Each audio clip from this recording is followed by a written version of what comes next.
Knock knock knock 18,000। बिल्कुल तैयारी है 18,000 को छूने की और उसके पार निकलने की। दीप, फाइनल ट्रेड में स्वागत है आपका भी, हमारे सारे दर्शकों का भी। नमस्कार, मैं हूं अनिल सिंघवी। और नमस्कार, मैं हूं दीपांशु भंडारी। और जो सुबह आप अनिल जी बात कर ही रहे थे, इस हफ्ते या फिर आज 18,000 आने की तैयारी में है, तो आखिरी 1.5 घंटे के लिए मेरा सवाल भी यही बनने वाला है सर। पर उससे पहले इस समय की जो बड़ी बातें हैं ये बता दीजिए। बिल्कुल दीप, और बिल्कुल उस जादुई आंकड़े से बहुत ही कम पीछे हम, बेहद नजदीक पहुंचते हुए 150 अंक उछलकर निफ्टी आज फिर से दिन की ऊंचाइयों पर ट्रेड करता हुआ दिख रहा है। आखिरी 1.5 घंटे में जाने से पहले 18 नवंबर के बाद के हाईएस्ट लेवल है इस वक्त निफ्टी पर जो आपको नजर आएंगे।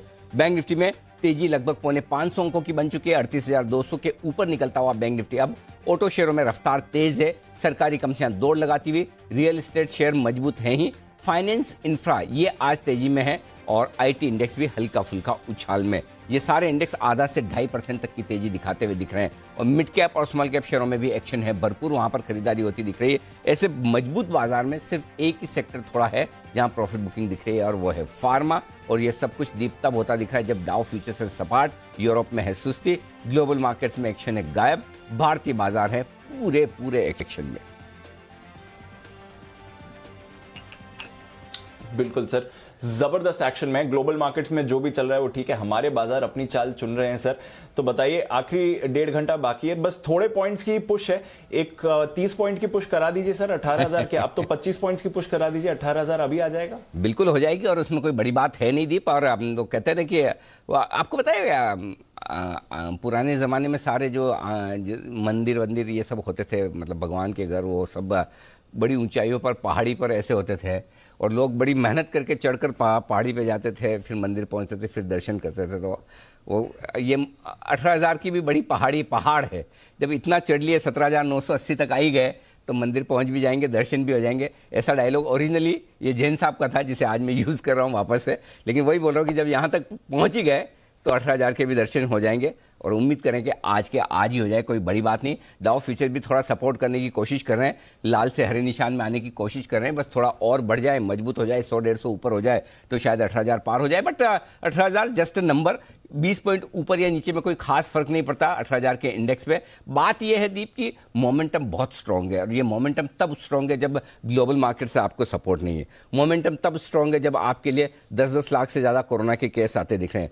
मोमेंटम तब स्ट्रांग है जब घरेलू फंड्स की तरफ से बड़ी खरीदारी नहीं दिख रही है। मोमेंटम तब स्ट्रांग है जब एफआईज बेच नहीं रहे हैं लेकिन बड़ा भी नहीं खरीद रहे हैं। इन सब के बावजूद मोमेंटम बहुत ही स्ट्रांग है जो 18,000 पर लेकर आया है, 16,400 से नॉन स्टॉप। तो फिर ऐसा क्या है जो बाजार में जोश भर रहा है? और ये दो चीजें, पहला, रिटेल मनी फिर से बाजार में जोश से आता हुआ दिख रहा है। दिसंबर के महीने में जो एग्रेसिव सेलर्स है वो बेच कर निकले और उसके बाद सप्लाई खत्म होती हुई दिख रही है और इस सप्लाई के सामने थोड़ी सी खरीदारी भी बाजार में जोश भरती हुई दिख रही है, पहली बात। दूसरी बात यह, बजट से पहले उम्मीदों के साथ काफी कुछ खरीदारी होने का माहौल बनता दिख रहा है। तीसरा, जनवरी का महीना आमतौर पर अच्छा रहता ही है बाजार के लिए, वो आपको आता हुआ दिख रहा है। और चौथी बात यह है कि पूरी तरह से बाजार अब कहीं न कहीं कमाई पर फोकस कर रहे हैं, अर्निंग्स पर फोकस कर रहे हैं। रिजल्ट सीजन की जो शुरुआत हो रही है इस हफ्ते से, इस रिजल्ट सीजन पर बाजार को बहुत भरोसा है कि कंपनियों के नतीजे दमदार आएंगे, अच्छे आएंगे। और देखिए, शुरुआत में ही अगर टीसीएस जैसा दिग्गज ये कहे कि मेरे पास बहुत पैसा है और एक बार फिर से मैं बायबैक करने के लिए तैयार हूं, और जाहिर सी बात है, आप जानते हैं जब टीसीएस बायबैक करता तो अकेला टीसीएस नहीं करता, सेक्टर लीडर है, इसके पीछे और कंपनियां जिनके पास भारी भरकम कैश है वो भी उसी तरह का एक्शन दिखाती है। तो ये सारी चीजें हैं जो बाजार में जोश भर रही है। और सबसे बढ़िया बात है कि चीजें पॉजिटिव कम है और नेगेटिव तो नहीं कहूंगा, कम पॉजिटिव ज्यादा है, लेकिन उसके बावजूद बाजारों में जो मोमेंटम है स्ट्रांग, और जिन लेवल्स को एक एक करके बाजार धीमे धीमे पार करने की कोशिश करें वो काबिले तारीफ है। ठीक है, 18,000 के आसपास थोड़ा अगर रुके अटके तो कोई हर्ज नहीं है। 16,400 से 18,000 की एकदम नॉन स्टॉप यात्रा हुई है तो रुक सकते हैं, कोई बड़ी बात नहीं। लेकिन एक बड़ी बात जो होने जा रही है दीप, वो ये है कि आज के बाद ट्रेंड आपका न्यूट्रल से पॉजिटिव होने की तैयारी में। आई एम श्योर आज आपको क्लोजिंग 17,850 के ऊपर की मिलेगी और वो क्लोजिंग बाजार में फिर से मजबूती के ट्रेंड की तरफ और इशारा करेगी। जो हमने न्यूट्रल से नेगेटिव से न्यूट्रल होते देखा, न्यूट्रल से पॉजिटिव होते हुए देखेंगे। और बैंक निफ्टी भी पूरी तरह से आज 38,000 के ऊपर बंद होने की कोशिश करना चाहिए। तो ओवरऑल दोनों ही इंडेक्स मजबूती के साथ है। और एक चीज जो दीप हम कह रहे थे कि आप देख लीजिएगा, जब तक कोरोना रहेगा तब तक बाजार गिरेंगे नहीं। और आप देख लीजिए, जैसे जैसे कोरोना के आंकड़े बढ़ रहे हैं वैसे वैसे बाजार बढ़ रहा है। और इस बार की लीडरशिप में सीरीज के अंत से दिसंबर के, और इस सीरीज की शुरुआत से बैंकिंग शेयरों पर फोकस करने को कहा है। और ये महीना बैंकिंग शेयरों के नाम रहेगा, ये महीना आईटी शेयरों के नाम रहेगा, वहीं पर आपका पूरा फोकस होना चाहिए। जी दीप। बिल्कुल सर, और जबरदस्त एक्शन बैंक्स में आ रहा है और काफी सारे पीएसयू बैंक्स फ्रेश ब्रेकआउट दिखा रहे, तो आपकी प्रिडिक्शन एकदम सही रही। बाजार भी 18,000 का स्तर छूने के लिए है तैयार। आइए थोड़ी देर में अनिल जी से मार्केट स्ट्रैटेजी और मार्केट का डेटा भी समझेंगे। उससे पहले आने वाले दिनों के लिए कुछ अहम इवेंट्स जान लेते हैं, और साथ ही आज के खबरों वाले शेयर्स कुशल और वरुण दोनों ही हैं हमारे साथ तैयार इस समय। कुशल, गुड आफ्टरनून, बताएं कौन से इवेंट्स पर रखनी है नजर? Good afternoon Deepanshu. सबसे पहले आज के जो अहम ट्रिगर्स हैं उस पर फोकस करिए। 5 पैसा कैपिटल अपने Q3 नंबर्स घोषित करेगा, साथ ही स्पंदना स्फूर्ति पूंजी जुटाने पर बोर्ड बैठक यहां पर होने वाली है। ग्रेविटा इंडिया भी जो है फंड रेजिंग पर आज बोर्ड मीटिंग करेगा। 11 जनवरी यानी कि कल एफएनओ स्पेस से डेल्टा कॉर्प के पोस्ट मार्केट नंबर्स आते हुए नजर आएंगे। साथ ही जीएमआर इंफ्रा यहाँ पर आपको नजर रखनी होगी, जिस पर हमने आज सुबह भी हाईलाइट किया था आपको। 11 जनवरी को यानी कि कल से नए एफएनओ कॉन्ट्रैक्ट जो हैं वो जारी होंगे, और यहाँ पर ये जो इनकी डिमर्जर है नॉन एयरपोर्ट बिजनेस की सेपरेट एंटिटी में, उसकी भी एक्स डेट कल के सत्र में ही बनती हुई नजर आएगी। 12 जनवरी बहुत इंपॉर्टेंट डे है। बड़ी दिग्गज आईटी कंपनी अपने नंबर्स घोषित कर रही हैं, टीसीएस, इन्फोसिस और विप्रो। साथ ही हमने आपको बताया था कि यहाँ पर बाईबैक के प्रस्ताव पर चर्चा भी होने वाली है। एक्सक्लूसिव जो रिसर्च हमने आपको करके दी थी वहां पर ये मोहर लगती हुई नजर आई है। साथ ही फेडरल बैंक पूंजी जुटाने पर बोर्ड बैठक भी करता हुआ नजर आएगा। इजी ट्रिप यहाँ पर भी बोनस इशू जारी करने पर बोर्ड बैठक है, और नवंबर आईआईपी और दिसंबर सीपीआई के आंकड़े भी जो है 12 जनवरी को आते हुए नजर आएंगे। तो 3 दिन ये काफी अहम होने वाले हैं। मोर इम्पोर्टेंटली जो 3 बड़ी दिग्गज आईटी कंपनियां हैं इन 3 दिनों में जो अपने नंबर्स डिक्लेयर करेंगी।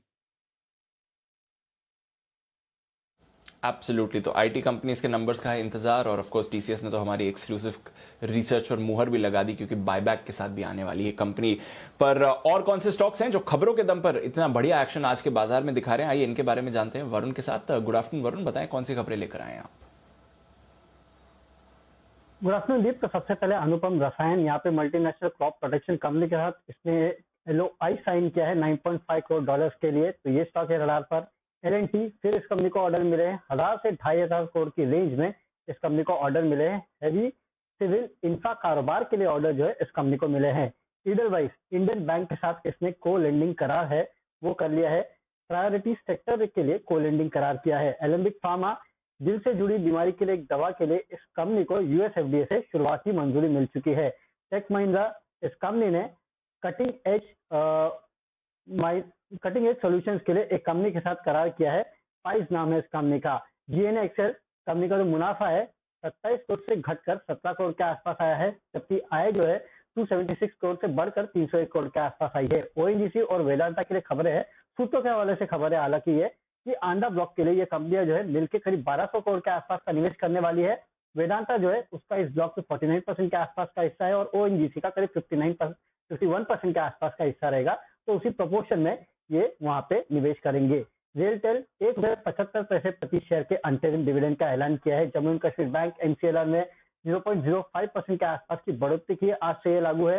SML इसूजू, ओमिक्रॉन के बढ़ते मामलों के बीच इस कंपनी ने जो मांग है उस पर असर हुआ है, और 10 से 15 जनवरी तक पंजाब का जो प्लांट है उसमें उत्पादन नहीं होगा, ये अपडेट कंपनी ने दिया है। रामा स्टील नाइजीरिया में रूफिंग शीट यूनिट जो है वो ये कंपनी लगाएगी, ऐसा अपडेट इस कंपनी ने दिया है। और पे मैक्वेरी की report I during the market, जहां पे लक्ष्य जो है 1200 से घटाकर अब मैक्वेरी ने 900 कर दिया है। सारे के सारे खबरों वाले शेयर जहां पर आज दिखेगा आपको एक्शन। बढ़ाते हैं एक्शन को आगे, एक्सपर्ट से तैयार और एक के बाद एक दमदार कॉल्स भी आपके लिए। क्लोजिंग शो का पहला बिगुल किरण जी के लिए, किरण का कमाल।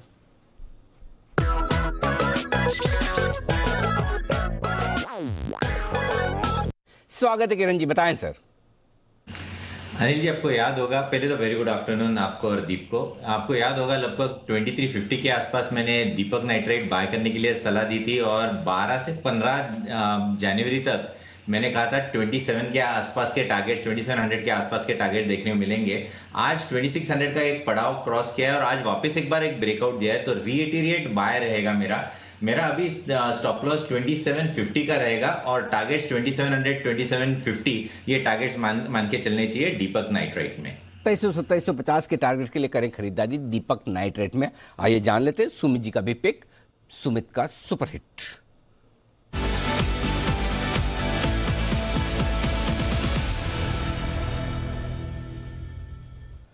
बताएं सुमित जी।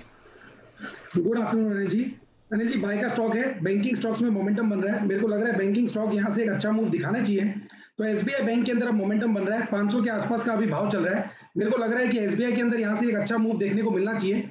खरीदारी करें, नीचे के अंदर 485 का स्टॉप लॉस बनेगा और ऊपर में मेरे को लग रहा है कि जिस तरह से स्टॉक के अंदर मोमेंटम बन रहा है और जिस तरह से बैंकिंग स्टॉक्स में मूव देखने को मिल रहा है, जल्दी स्टॉक में यहाँ से 520 रुपए से लेके 525 रुपए तक का मूव एसबीआई के अंदर देखने को मिल सकता है। कोई भी टिप आता है तो खरीदारी करें, एग्जिस्टिंग पोजीशन होल्ड करके चले। ऑप्शन के जरिए भी यहाँ पे ट्रेड बन रहा है। 505 का एसबीआई का कॉल अभी 11 रुपए 50 पैसे 11 रुपए 70 पैसे पे ट्रेड कर रहा है, इसको लेने का सलाह रहेगा। नीचे के अंदर 7 रुपए का इसके अंदर स्टॉप लॉस लगाएं। ऊपर के अंदर 18 रुपए से लेके 20 रुपए तक के टारगेट इस हफ्ते में एसबीआई के 505 के कॉल के अंदर देखने को मिल सकते हैं और स्पॉट लेवल के हिसाब से 520 रुपए से लेके 525 रुपए तक का मूव देखने को मिल सकता है। खरीदारी करें, एसबीआई में यहाँ से एक अच्छा ऊपर का मूव देखने को मिलना चाहिए। बिल्कुल, तो एसबीआई भी अब रफ्तार पकड़ने के लिए तैयार। दीपक नाइट्राइट ऑलरेडी एक्शन में आ रहा है। किरण जी की पिक। आइए देखते हैं वागले साहब के रेडार पर कौन सा स्टॉक है। बिगुल वागले का वंडर।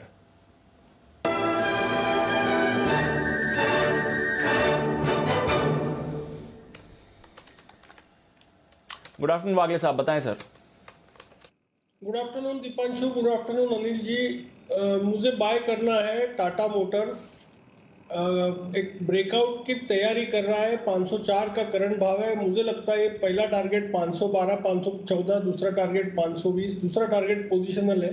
पहला टारगेट आज और कल में आ सकता है और आपका स्टॉप लॉस होना चाहिए 500 के नीचे का। ओके, तो वागले साहब की भी यही राय, खरीदारी ही करके चलनी है। और जिस तरह से स्टॉक्स में एक्शन बना हुआ है, रुकने को तैयार नहीं है बाजार और बैंक्स स्पेशली लीड कर रहे हैं। देखते हैं सचिन जी के रेडार पर कोई बैंकिंग स्टॉक है या कुछ और। बिगुल उनके लिए बीटीएसटीटी का।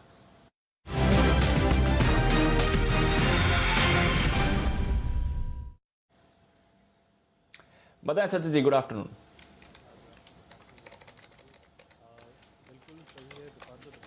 बैंकिंग पे ही दाव लगाना चाहिए, स्पेशली मिड कैप बैंक्स में जिस तरीके से मूव्स आ रहे हैं, मुझे लग रहा है काफ़ी बड़ी रैली यहाँ पर अभी भी अनफोल्ड होनी बाकी है। फोकस है कैनरा बैंक के ब्रेकआउट पे जो लगभग 219-220 के आसपास अभी फिलहाल ट्रेड कर रहा है। जिस तरीके से ये पूरा स्ट्रक्चर है, पोजिशनली मुझे लग रहा है 235 तक के स्विंग्स बन सकते हैं। इंट्राडे के लिए यहाँ से टारगेट होगा अराउंड 226 का। स्टॉप लॉस आपको लगाना है अराउंड 218 पे एंड खरीदारी करनी है कैनरा बैंक के फ्यूचर में। बिल्कुल, तो कैनरा बैंक पर करके चलें खरीदारी। एक एक करके बैंक्स कवर हो रहे हैं। बीच में टाटा मोटर्स वागले साहब को पसंद आ गया, दीपक नाइट्राइट अच्छे मोमेंटम में है, तो फिर बाजार भी बढ़िया रफ्तार आपको पकड़ते हुए दिख रहा है। बैंक ऑफ बड़ौदा, इस पर भी रखिए नजर क्योंकि ये भी एक स्टॉक है जो हमारे रेडार पर था। इनफैक्ट आई थिंक रिसेंटली ही अनिल जी ने इसके लिए आपके रिकमेंडेशन भी दी थी, बल्कि आई थिंक फ्राइडे को ही अनिल जी की तरफ से ये आपके लिए 2000 का स्टॉक भी था। अनिल जी, एक बार जरा बैंक ऑफ बड़ौदा का भी रिविजिट करें सर। फ्राइडे को जब हम बात कर रहे थे 88 के लेवल्स पर, आपने 91 और 94 के लिए रेकमेंड किया था।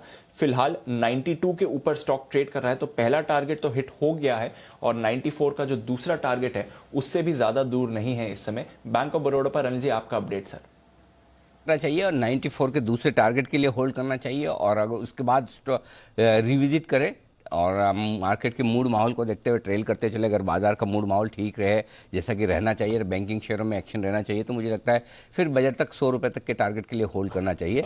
तो एक तो वो है जो अगर पोजिशनली और थोड़ा लॉन्ग टर्म के लिहाज से आप देखना चाहते हैं। दूसरा वो है जो शॉर्ट टर्म के लिहाज से आप ट्रेड करना चाहते हैं, तो उसके लिए मैं तैयार हूँ। अगर आप तैयार हैं तो बिगुल बजा दीजिए कल के 2000 का। बिगुल भी तैयार है, बिगुल भी तैयार है अनिल जी, कल के 2000।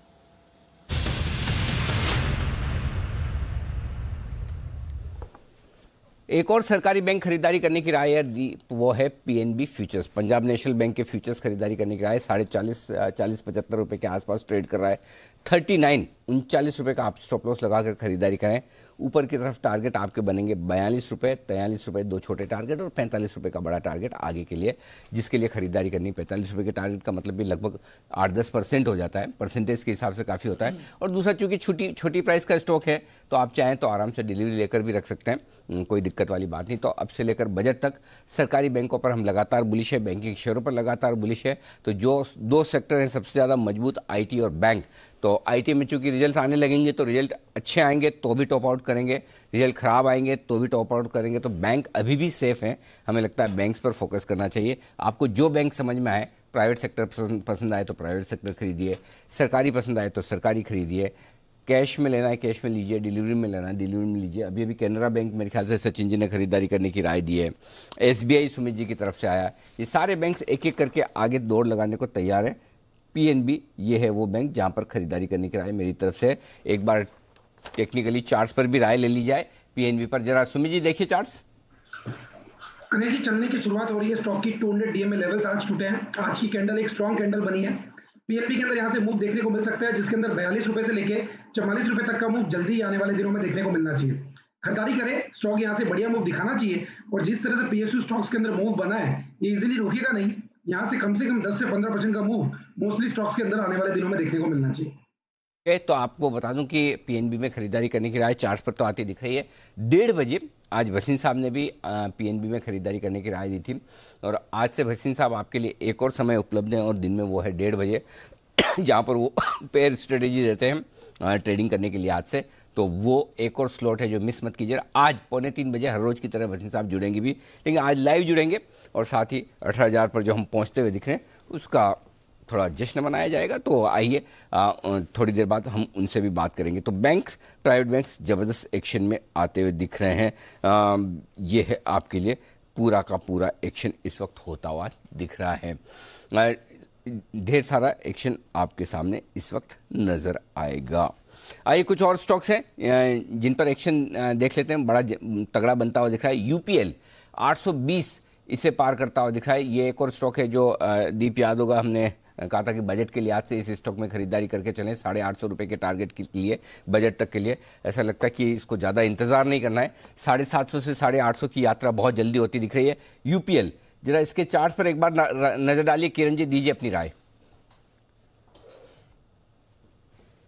अनिल जी, UPL पे अगर बात करते हैं तो बहुत बड़ा ब्रेकआउट 790 के आसपास हुआ है और उसके बाद रुकने का नाम नहीं ले रहा है ये स्टॉक। काफी अनवाइंडिंग देखने को मिल रही है ऑप्शन चेन डेटा में और जो नेक्स्ट लेवल बन के आ रहा है वो लगभग 850 के आसपास है। तो अभी जो शॉर्ट स्ट्रैप हो चुके हैं उसके चलते मुझे लगता है कि 850 के टारगेट्स के आसपास के टारगेट्स आपको देखने को मिल जाने चाहिए। और अभी आपका ट्रेलिंग स्टॉप लॉस लगभग 812-15 के आसपास रहना चाहिए। ये आपका कैश लेवल्स की बात कर रहा हूं।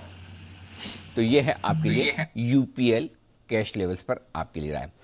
एविएशन सेक्टर फिर से फोकस में, कभी अच्छी खबरों की वजह से कभी बुरी खबरों की वजह से। पिछले 2 साल में ज़्यादातर बुरी खबरों की वजह से रहा है फोकस में। एक बार फिर से कुछ ना कुछ खबरें आती हुई दिख रही है। आशीष चतुर्वेदी हमारे साथ है तैयार बताने के लिए। आशीष, कुछ अच्छा तो होगा नहीं आपके पास? नहीं सर, चुनौतियां इनकी खत्म ही नहीं हो रही हैं। थोड़ा सा भी बीच में रिवाइवल आया था दिसंबर के टाइम पे, हमने देखा था कब खुले आसमान में उड़ेंगे। लेकिन अब फिर अगर आप देखें सर, पिछले 2 हफ्तों में जो है ना यात्री संख्या में भारी गिरावट है। इनफैक्ट अगर आप देखें तो 26 दिसंबर को जो है 3.85 लाख लोगों ने जो है यात्रा की थी। अब 8 जनवरी का जो डेटा है इसमें 2.41 लाख ही है, यानी काफ़ी गिरावट यहाँ पर देखने को मिल रही है। और इनफैक्ट ट्रेंड और जो कंपनीज की तरफ से कमेंट्री आ रही है ये सजेस्ट कर रही है कि आगे भी देखें तो चुनौतियाँ यहाँ से बढ़ती हुई नजर आएंगी। दरअसल क्या हो रहा है कि काफ़ी सारे लोग जो है अपनी जो टिकट्स हैं उन्हें कैंसिल करा रहे हैं और इसके चलते देखिए इंडिगो ने क्या किया कि सबसे पहले तो अपनी जो कुल क्षमता है उसमें रिडक्शन लेके आए। 20% फ्लाइट जो है वो कम कर दिए हैं और यात्रियों से ये भी कह रहे हैं कि अगर आप अपनी टिकट कैंसिल करा रहे हैं तो कैंसिल ना कराइए, रीस्केड्यूल करवा लीजिए और उसके पीछे जो चार्जेस लगते हैं उसे वेव ऑफ कर रहे हैं ताकि एटलीस्ट जो है बिजनेस वहां पर बरकरार देखने को मिले। लेकिन जो ट्रेंड है वो फिलहाल लगातार गिरावट का देखने को मिल रहा है और इनफैक्ट अगर आप जो पैसेंजर लोड फैक्टर के हिसाब से यानी जो इनका क्षमता यूटिलाइजेशन कैपेसिटी यूटिलाइजेशन होता है इसमें भी देखें तो ये करीब करीब 90% से घटकर 63, 64, 65% आ चुके हैं। मैं दिग्गज एयरलाइंस की बात कर रहा हूँ, इसमें अनलिस्टेड नाम जैसे गो एयर और एयर इंडिया भी शामिल है, लेकिन स्पाइस जेट और इंडिगो में भी अगर आप देखें तो लगातार यही ट्रेंड है कि ओमिक्रॉन के बढ़ते मामलों के बीच जो यात्री हैं वो अपनी टिकट्स रीस्केड्यूल करवा रहे, कैंसिल करा रहे हैं, तो सीधा सीधा बिजनेस लॉस जो है एविएशन कंपनीज को हो रहा है। बिल्कुल, एविएशन कंपनीज को सीधा सीधा इसका इंपैक्ट आते हुए दिख रहा है। इंडिगो ने तो कहा 20% उड़ानें रद्द भी करेंगी, बट चार्ट्स पर उतना इंपैक्ट इस खबर का आते हुए नहीं दिखा है, क्योंकि एक शॉर्ट टर्म इंपैक्ट की तरह इसे माना जा रहा है। ज्यादातर स्टेट्स फुल लॉकडाउन नहीं कर रही हैं, सिर्फ थोड़ी थोड़ी रेस्ट्रिक्शंस बढ़ाई जा रही हैं। एक बार जरा इंडिगो के चार्ट्स पर सच जी की राय भी ले ली जाए। सच जी 2000 के ऊपर होल्ड कर रहा है, इनफैक्ट 1.5% ऊपर ही है इंडिगो। चार्ट्स क्या कहती हैं सर? दीपांशु, पिछले हफ्ते हमने यहाँ पर एक शॉर्ट कॉल डिप्लॉय की थी एंड टारगेट था लगभग अराउंड 935 के आसपास का। लगभग 1940 के आसपास के स्विंग्स बना के एक रिवर्सल हुआ है, तो मुझे लग रहा है काफ़ी हेल्दी संकेत है वापस, क्योंकि 2000 का लेवल यहाँ पर अगर सस्टेन हो जाता है एंड अगर क्लोजिंग 2040-2060 के ऊपर हो जाती है तो काफ़ी बड़ी अपमूव यहाँ पर वापस ट्रिगर होनी चाहिए। ऑन द कॉन्ट्ररी जो स्विंग बनाया है अभी लगभग अराउंड 1940 के आसपास का, आई थिंक वो एक क्रिटिकल सपोर्ट बन सकता है एंड अगर वो पर्टिकुलर सपोर्ट टूट जाता है तो थोड़ी सी दिक्कतें आ सकती है। बट फिलहाल मुझे लग रहा है एक जो कंसोलिडेशन है पिछले 4 हफ्तों का, मुझे लग रहा है कंसोलिडेशन काफ़ी हेल्दी हो रहा है एंड जैसे ही स्टॉक 2060 के ऊपर एक क्लोजिंग एस्टैब्लिश कर देता है तो मुझे लग रहा है 2100 के ऊपर के कोट इमीडिएटली आने चाहिए एंड लगभग जो मेन हर्डल है वो लगभग अराउंड 2300 के आसपास का ही है। तो मुझे लग रहा है काफ़ी बड़ी अपमूव यहाँ पर अनलॉक हो सकती है अगर 2060 के ऊपर कंसिस्टेंटली क्लोजिंग एस्टैब्लिश होती है on a consecutive basis. Okay, तो ये है आपके लिए इंटरग्लोब एविएशन, जहां पर आपको रखनी है नजर। हालांकि स्टॉक होल्ड आउट कर रहा है। अनलॉक से रिलेटेड स्टॉक्स में आप बल्कि एक्शन अब बनते हुए देख रहे हैं। तो एक तो इंटरग्लोब एविएशन जिसकी हमने बात करी, दूसरा है पीवीआर। जरा इसको पुल अप करिए, क्योंकि ये भी बढ़िया एक्शन में बना हुआ है। 4.5% ऊपर आपको फिलहाल पीवीआर ट्रेड करते हुए दिख रहा है। सुमित जी, जरा पीवीआर के चार्ट पर राय दें अपनी। दीपांशु, पीवीआर मेरे को नहीं लग रहा कुछ खास गिरावट अभी और दिखाएगा। स्टॉक ने ऑलरेडी गिरावट दिखा दी है। आज स्टॉक में एक स्ट्रॉन्ग कैंडल फॉर्म हुई है और 200 डे में लेवल ब्रेक हो रहे हैं। आज की क्लोजिंग 1415 1420 के ऊपर अगर होती है तो आने वाले दिनों में ये स्टॉक 1500 का लेवल भी क्रॉस कर सकता है। और इंडिगो के बारे में भी हमने सुबह कहा था, डिप्स में खरीदारी करें। ये स्टॉक चार्ट्स के ऊपर कुछ भी खराब नहीं दिख रहा है, ऐसा लग रहा है जैसे ऊपर का मूव देखने को मिलेगा। तो इन स्टॉक्स के अंदर जल्दी ही और ऊपर का मूव बनेगा। कोई भी टिप आता है तो खरीदारी करें और पोजिशन होल्ड करें।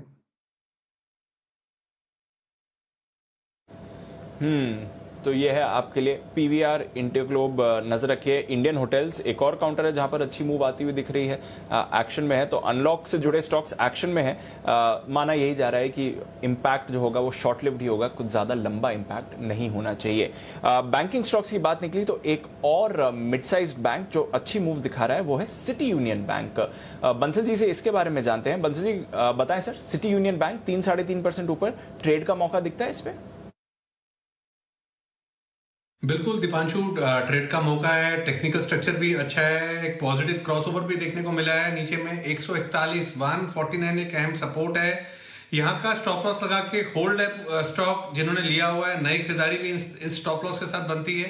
पहला टारगेट ऊपर में 149 से लेकर 151 का जोन बैठता है। एक बार ये टारगेट्स आएंगे तो रिव्यू करेंगे। एज ऑफ नाउ 149 से लेकर 151 के टारगेट के लिए सिटी यूनियन बैंक में खरीदारी की राय है।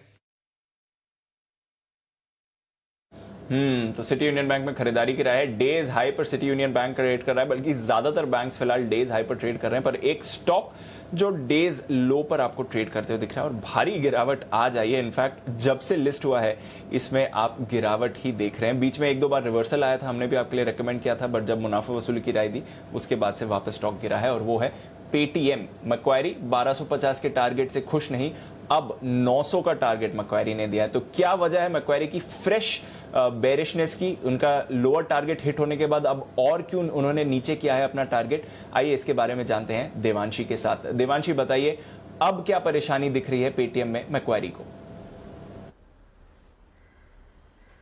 कई सारी परेशानी दिख रही है। दीपांशु, अब देखिए इन्होंने अंडर परफॉर्मेंस की जो रेटिंग है वो बरकरार रखी है, लेकिन 25% अपने टारगेट काटे हैं, यानी कि पहले 1200 तक के लक्ष्य थे, वहां से घटाकर अब 900 तक के टारगेट्स दे रहे हैं। और आप देखिए स्टॉक ऑल टाइम लो पर ट्रेड करता हुआ दिख रहा है।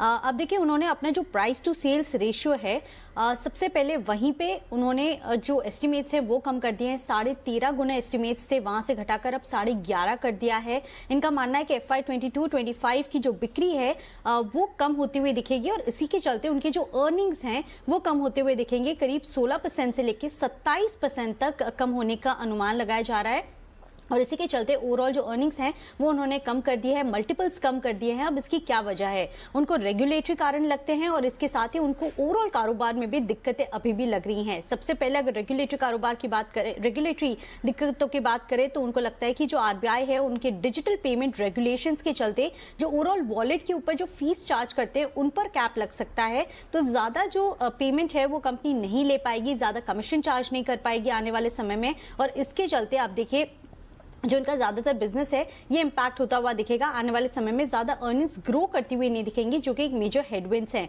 दूसरी तरफ आप देखिए उनके जो सीनियर एग्जीक्यूटिव्स हैं उनका इस्तीफा देना ये एक चिंता का विषय उनको लगता है।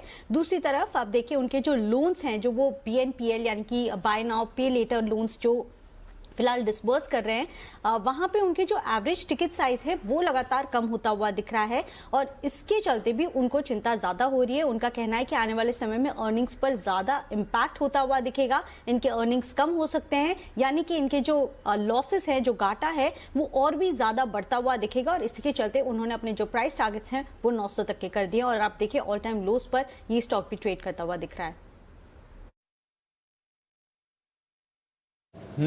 तो ऑल टाइम लोज पर ये स्टॉक आपको आते हुए दिख रहा है। पेटीएम कोई इसमें राहत के संकेत नहीं है, 5% नीचे इस समय। पर आइए स्टॉक स्पेसिफिक आइडियाज हैं बाजार में भरपूर और कुछ स्पेशल पिक्स लेकर तैयार हैं राकेश जी, कुणाल जी। तो स्पेशल पिक का बिगुल उनके लिए।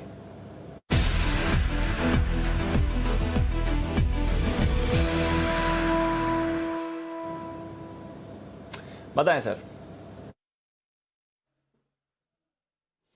देखिए दीपांशु, एक नहीं दो स्पेशल पिक्स का कॉम्बो पैक मैं और राकेश जी दे रहे हैं और ये दोनों कंपनियां एक सी हैं, दोनों BFSI सेगमेंट से हैं। सबसे पहले है IDFC, जिस पर हमारी खरीदारी की राय है। जबरदस्त ब्रेकआउट चार्ट पर आता हुआ दिख रहा है। ये स्टॉक अभी अभी F&O में आया है और इसमें एक बड़ा ब्रेकआउट चार्ट पर दिखाई दे रहा है। एक N का पैटर्न भी कैंडलस्टिक्स पर बनता हुआ दिख रहा है। Over to Rakesh ji. दीपांशु, बेहतरीन टेक्निकल स्ट्रक्चर है। जिस तरीके का टेक्निकल स्ट्रक्चर है वो ये बोल रहा है कि एक मच अवेटेड मूव जो मोस्ट मार्केट पार्टिसिपेंट्स IDFC की में वेट कर रहे थे वो मूव अब देखने को मिलेगा, तो मिस नहीं करना है। 60 रुपीज का क्लोजिंग बेसिस का स्टॉप लॉस लगाना है। 70 रुपीज के एक शॉर्ट टर्म इमीडिएट टारगेट के लिए IDFC है हमारा पहला वाला स्पेशल पिक। दूसरी पिक के लिए ओवर टू कुणाल जी। दूसरा पिक है एक सरकारी बैंक जिसका नाम है IDBI बैंक। IDBI बैंक में भी बहुत समय की चुप्पी के बाद ब्रेकआउट आता हुआ दिख रहा है। छोटे बैंक्स जो हैं सरकारी, उनमें सब में तेजी है और हमें लगता है IDBI बैंक में भी जबरदस्त तेजी बनेगी। इन स्तरों पर खरीदारी की राय है। Over to Rakesh.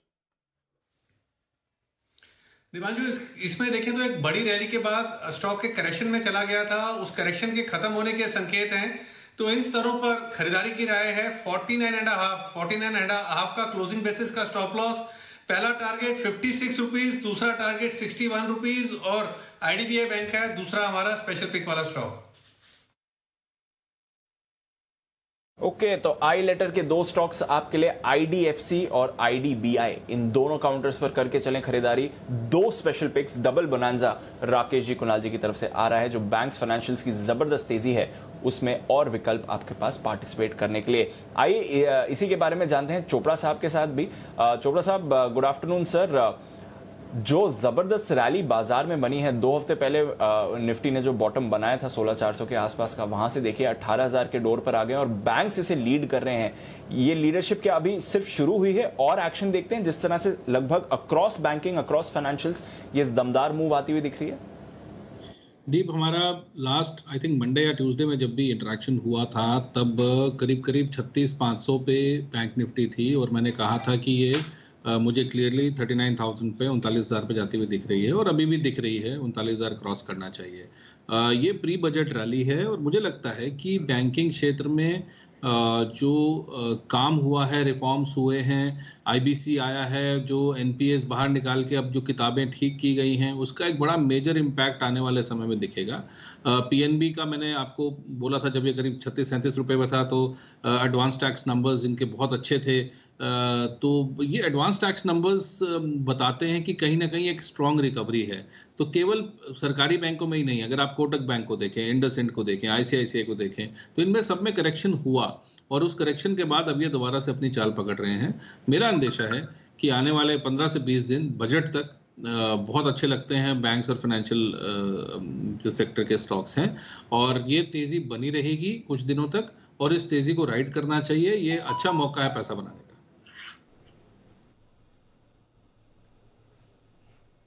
ओके, तो ये है आपके लिए, चोपड़ा साहब के लिए, प्री बजट रैली में बैंक निफ्टी 1000 पॉइंट की जगह और लेकर चल रहा है। अभी यहां से और तेजी बनेगी। आइए बढ़ते आगे। इस तेजी में कौन से स्टॉक्स हैं जो आपके लिए कमाल करने को है तैयार? सेठी साहब, 2:30 बजे का वक्त, सदाबहार सेठी साहब की short term pics.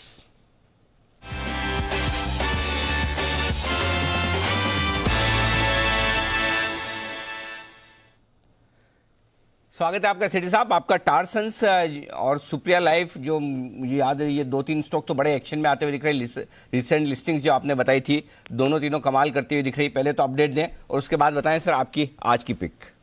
Good afternoon Anil जी। बिल्कुल, ये जो स्टॉक्स है, जो रिसेंट लिस्टिंग टारसंस, मैंने हाल ही में क्या थर्सडे को, पिछले गुरुवार को 643 के लेवल पर रिकमेंड किया था और अभी 700 के ऊपर के लेवल्स आ गए इस स्टॉक में। और अनिल जी वो तो बहुत दूर हो गया।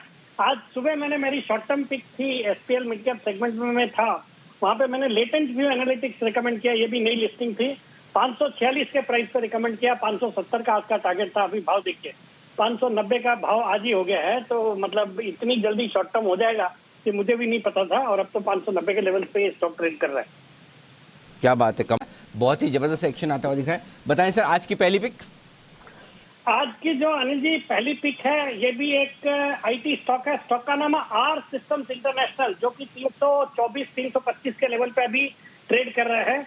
मिड कैप आईटी सेक्टर बिल्कुल फोकस में है और फ्रंट लाइन आईटी काउंटर्स भी अच्छा कर ही रहे हैं। जो अभी सुन भी रहा था मैं आपको, आईटी के नतीजे आने लगेंगे अब थोड़े दिनों में, और उसके बाद आईटी सेक्टर, आईटी और banking are the sectors to ride on until the budget also.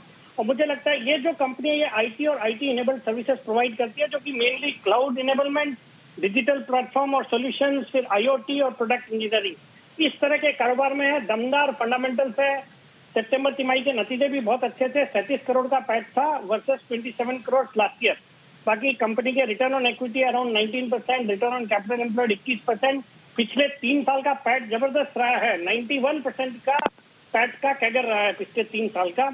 और अनिल जी इसमें प्रोमोटर्स की हिस्सेदारी है 51.6%, और एक सिंगल इन्वेस्टर है, भावुक त्रिपाठी नाम है उनका, उनकी हिस्सेदारी है अलग से 35.56%। तो फ्लोट तो बिल्कुल भी कम है बाजार में। और ये जो भावुक त्रिपाठी जी है, ये पुणे बेस्ड इन्वेस्टर है, जो भी इनको भी जाना जाता है वैल्यू इन्वेस्टिंग के लिए। मतलब जिस स्टॉक में निवेश करते हैं उसमें एक तो बहुत ही लंबे पीरियड के लिए रहते हैं और एक मल्टीबैगर रिटर्न जनरेट करते हैं। जैसे पहले का इनका ट्रैक रिकॉर्ड रहा है, फैग बेयरिंग्स में इन्होंने निवेश किया और उसमें बहुत अच्छे रिटर्न दिए। फिर सोल्वे फार्मा, जिसको बाद में एबॉट ने खरीदा, उसमें भी ऐसे ही निवेश किया था।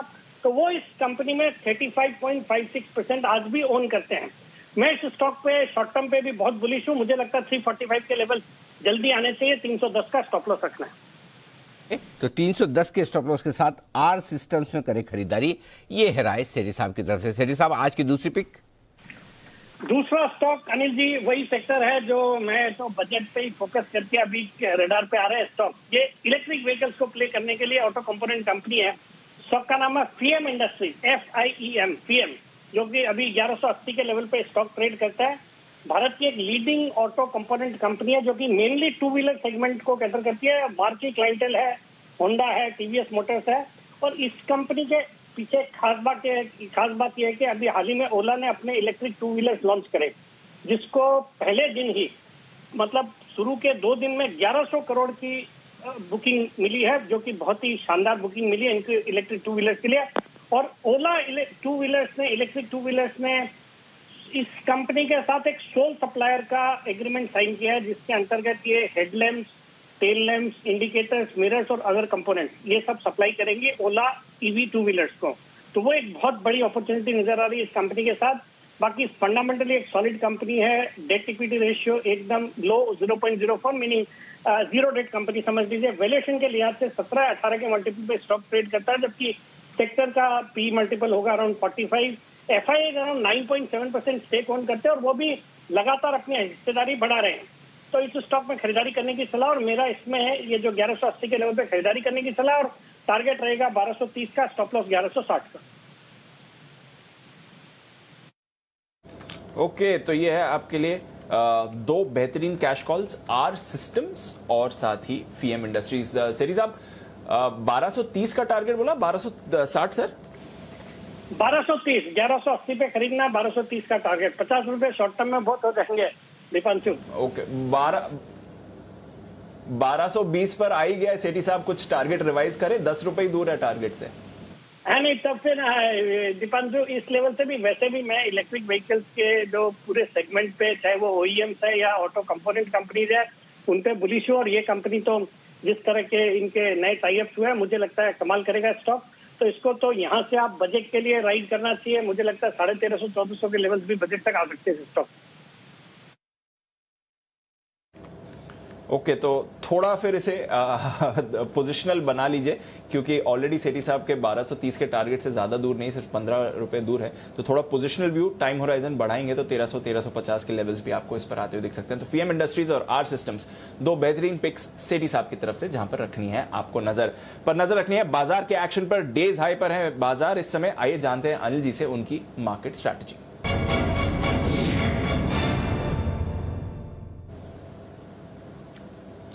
अनिल सर, डाउ फ्यूचर्स थोड़ा उतार चढ़ाव दिखा रहे हैं, बहुत ही सीमित रेंज में। थोड़ी देर पहले अभी पॉजिटिव थे, अभी एकदम सपाट होकर हल्के नेगेटिव हैं, करीब 15-20 पॉइंट्स नीचे। कोई ऐसी गिरावट नहीं है।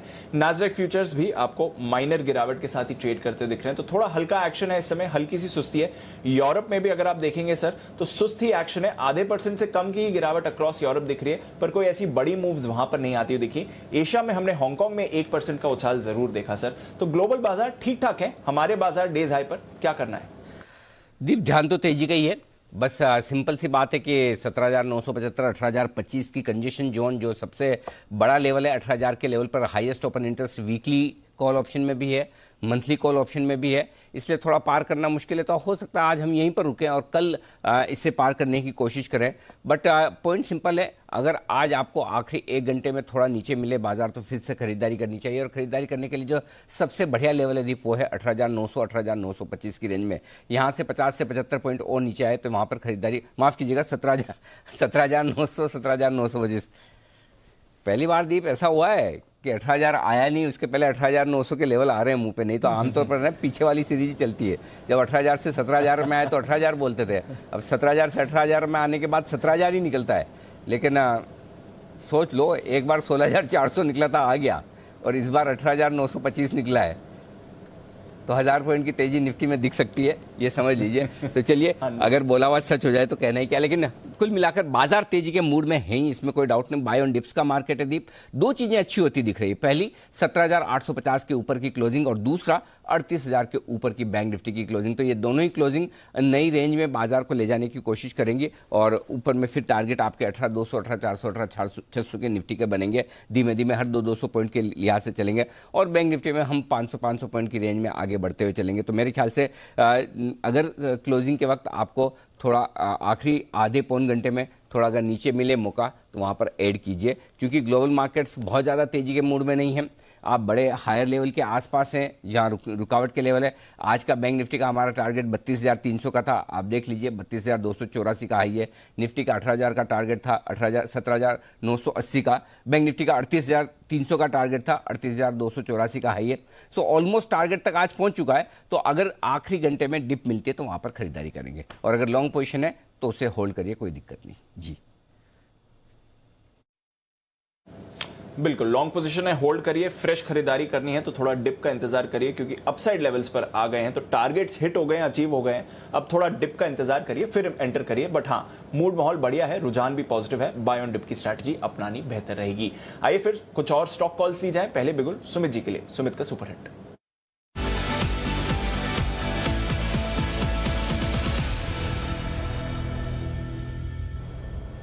बताएं सर। दिपांशु, बाय का स्टॉक रडार पे आया है। स्टॉक का अभी भाव चल रहा है 328 रुपए। स्टॉक का नाम है ZEEL, ZEEL। इस स्टॉक को बाय करें, जब ये ऊपर जाएगा तो आपको आएगा अच्छा फील। ZEEL के अंदर मोमेंटम बन रहा है। ZEEL मेरे को लग रहा है यहाँ से एक अच्छा मूव ऊपर की तरफ दिखाना चाहिए। 315 रुपए का नीचे के अंदर स्टॉप लॉस लगाएं। जी एंटरटेनमेंट मेरे को लग रहा है यहाँ से एक तेजी दिखा के ऊपर में 345 रुपए से लेके 350 रुपए तक का मूव जल्दी ही शॉर्ट टर्म में दिखाएगा। स्टॉक के अंदर जस्ट अब मोमेंटम बनना स्टार्ट हुआ है। कल का और पिछले 4 दिनों का हाई स्टॉक अभी ब्रेक कर रहा है, तो आज की क्लोजिंग 330 के ऊपर आती है, तो आने वाले दिनों के अंदर स्टॉक यहां से ऊपर में 345 रुपए से लेके 350 रुपए तक का मूव दिखा सकता है। खरीदारी करें 315 के स्टॉप लॉस से, 345 से 350 के टारगेट्स के लिए। जी एंटरटेनमेंट, इस पर करनी है खरीदारी, ये है आपके लिए सुमित जी की राय फिलहाल। चलते हैं सचिन जी के पास, उनके कॉल के लिए BTSTT का बिगुल।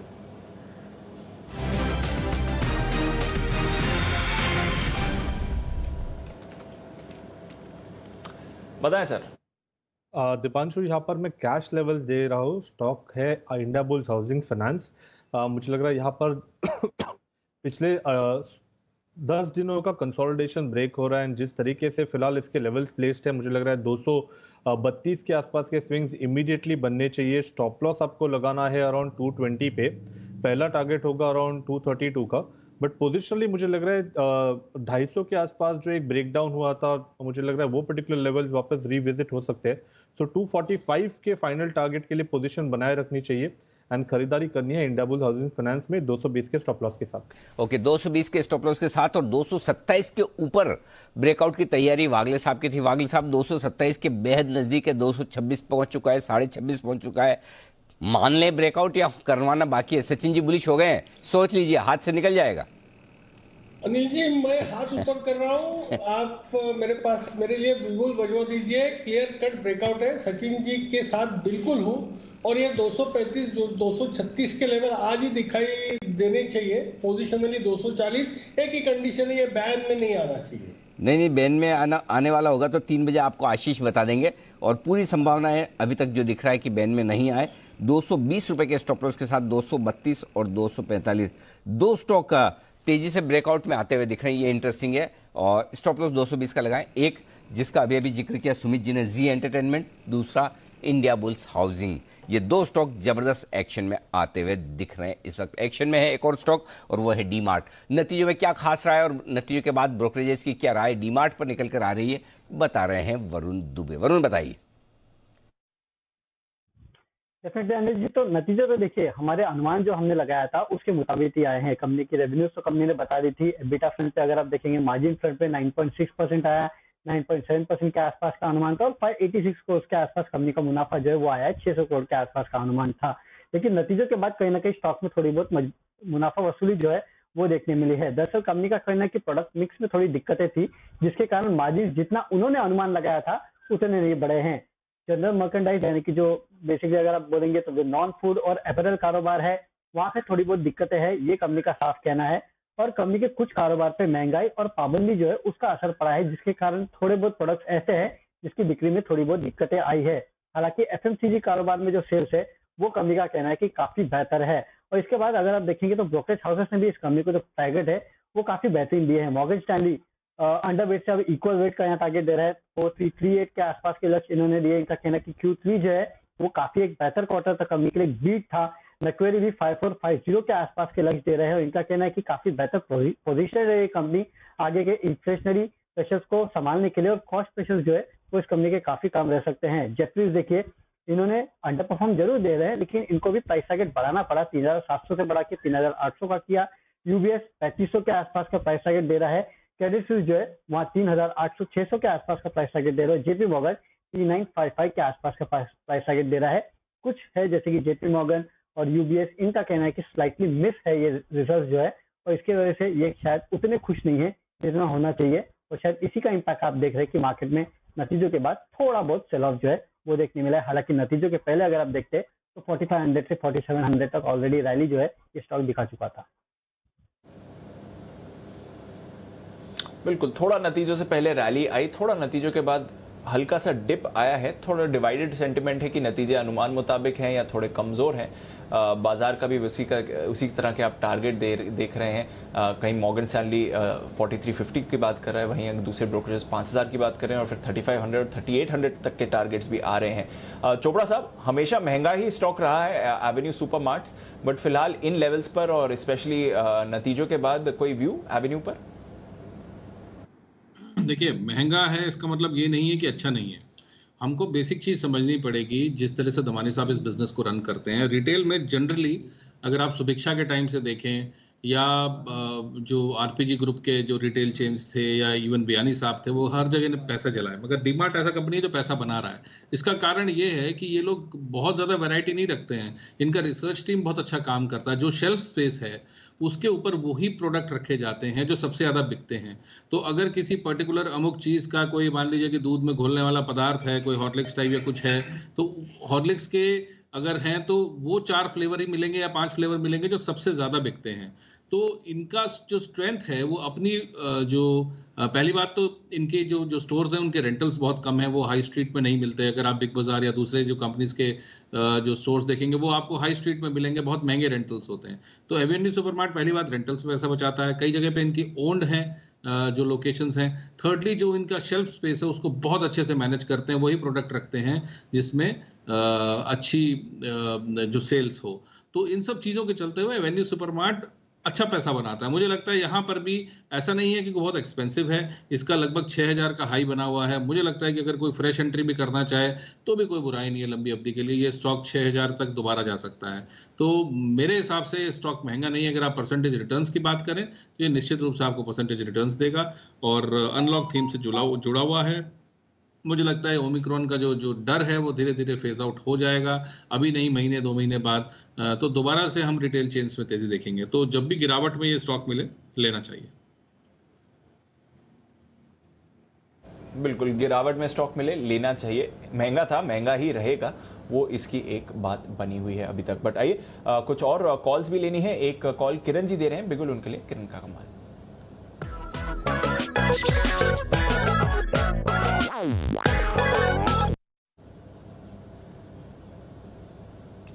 बताएं सर।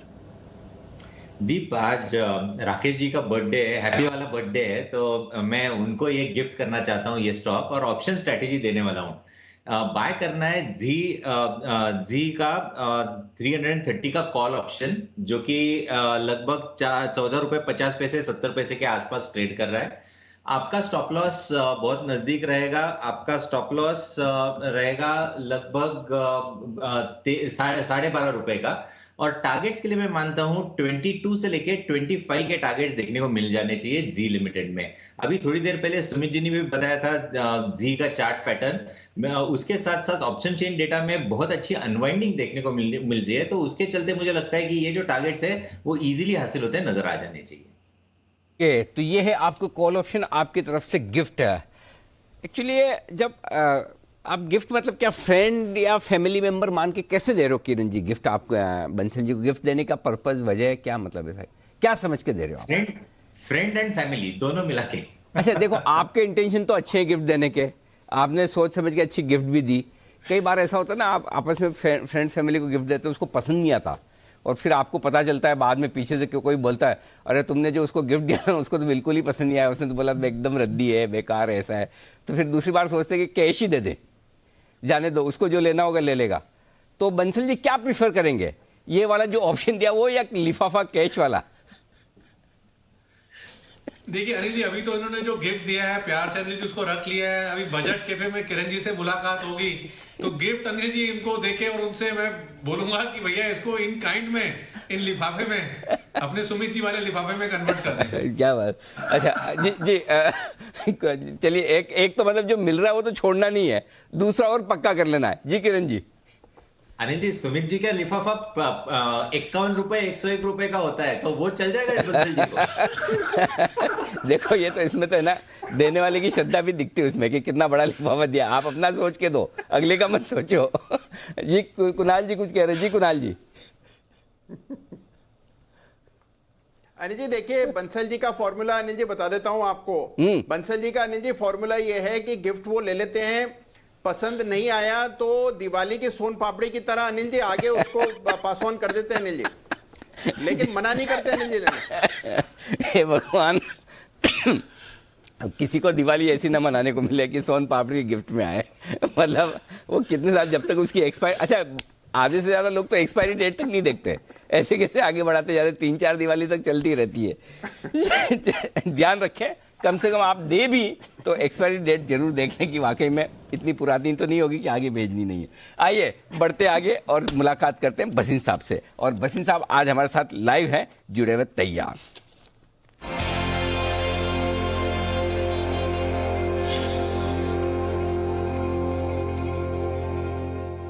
सर स्वागत है आपका, नमस्कार।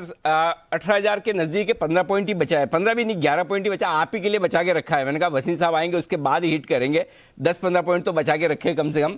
लेकिन 18,000 की अग्रिम बढ़ाई आपको, फ्यूचर्स में तो आ ही चुके हैं, स्पॉट लेवल पे भी लगभग पहुंच चुके हैं। बताएं सर अब क्या इरादा है?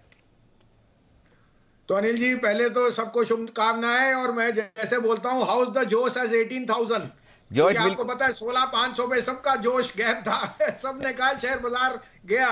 तो जोश में तेज मंदी में खड़ा होना बड़ा मुश्किल होता है अनिल जी, और आपको पता है कि तजुर्बे से it is not easy, but touch wood भगवान की मेहर है, जय माता दी। हमारे को कन्विक्शन थी 18,000 आएगा, और अब तो मुझे लगता है 18,400-500 भी जरूर हम उसके करीब आ जाएंगे बजट से पहले। क्योंकि आप देखिए ओमिक्रॉन इज मोर और less now in settling in every house. मुझे भी खांसी है, किसी को और है, और टेस्ट नेगेटिव आ रहा है, लेकिन ये एक पासिंग स्टॉर्म है। और उस कारण से मुझे जो लगता है जो स्पेंडिंग की रुकावट थी वो वापस आ गई है। एफआईज के लिए इंडिया जैसी डेस्टिनेशन नहीं है, तो I am constantly thinking that we are going to hit maybe 18,200 to 400 in the very near future. अभी तो शुरुआत हुई है महीने की। उससे ज्यादा आउट परफॉर्म किए वो बैंक्स हैं, जहां बहुत ज्यादा वैल्यू थी और एक्सट्रीमली ज्यादा पेसिमिज्म हो गई थी, जो आपको याद है 34,000। अपडेट दे दूं अनिल जी, देखिए दालमिया भारत, नैल्को, एनएमडीसी, आपको मैंने बॉश दिया, ये सब जुबिलेंट फूड, मैंने जो शेयर आपको कहे थे, देखिए कहां से कहां पहुंच गए। स्टेट बैंक मिला के आपको दोपहर को 1:30 बजे जो शोर किया था उसमें 39.5 में पीएनबी दिया था, 44 का टारगेट, 41 रुपए आज ही हो गया। इंट्राडे ट्रेडर 5% बुक कीजिए। अब आपके लिए 2 बायस हैं, आप कहें तो मैं शुरू करूंगा नहीं जी। बिल्कुल, और उससे पहले कि आप 2 बाय दें, मैं एक बार हमारे दर्शकों को यह भी बताना चाहता हूं कि आज से बसीन साहब ने आपके लिए एक और समय शुरू किया है, और वो है दोपहर 1:30 बजे।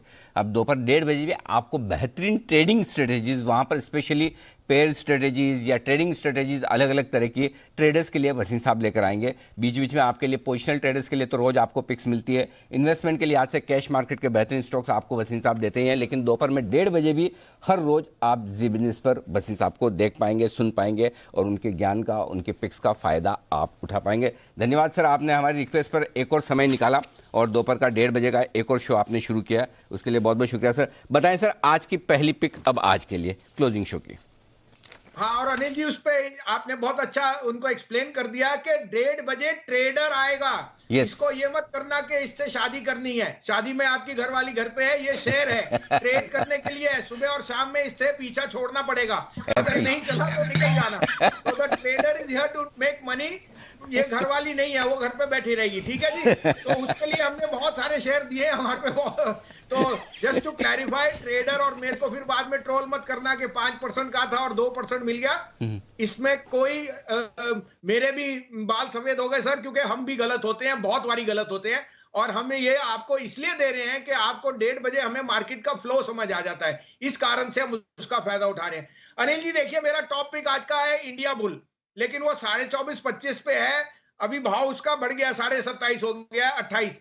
अगर आप ले सकते हैं तो 24.5-25, नहीं तो अभी लीजिए, लेकिन इंडिया बुल 35 रुपए जा रहा है, 217 का स्टॉप लॉस है। अगर आप इंडिया बुल नहीं ले सकते तो दूसरी पिक है IRCTC। देखिए reopening trade is a necessity.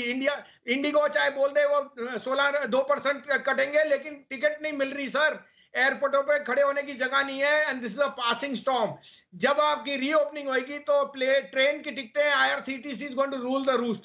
874-75 में लीजिए, स्टॉप लॉस 855 है, 900 का टारगेट मुझे बहुत जल्दी दिख रहा है, और 920 भी हो जाए। सो आईआरसीटीसी इज दैट।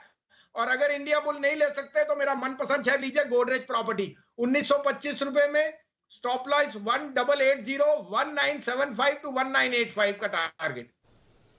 ओके, तो 2 आई लेटर पर है बुलिश वसीम साहब, आईबुल हाउसिंग फाइनेंस, आईआरसीटीसी। आज मैं वही कह रहा था कि सारे वो स्टॉक्स दौड़ लगा रहे हैं जो आमतौर पर हाई बीटा माने जाते हैं। आईबुल हाउसिंग, आईआरसीटीसी, जी एंटरटेनमेंट, ये स्टॉक्स अब तेजी से दौड़ लगाते हुए दिख रहे हैं, और तेजी से दौड़ लगाता हुआ दिख रहा है मार्केट। और वसीम साहब की स्क्रीन पर आने के बाद सिर्फ अब बची है 3 पॉइंट की और दूरी, 3 पॉइंट भी नहीं, 2.05 पॉइंट, 17,997.95, यानी कि एज गुड एज आई 18,000, मतलब मुश्किल से 3-4 पॉइंट बचे, 7 पॉइंट अब बचे हम लाइफ हाई से, माफ़ कीजिएगा 18,000 के लेवल से। तो 18,000 के लेवल की तरफ तेज़ी से बढ़ता हुआ मार्केट ज़बरदस्त एक्शन में इस वक्त आता हुआ नज़र आ रहा है। ओके, इस बीच हम पिक ऑफ द डे बिगुल, कुणाल जी और राकेश जी के लिए।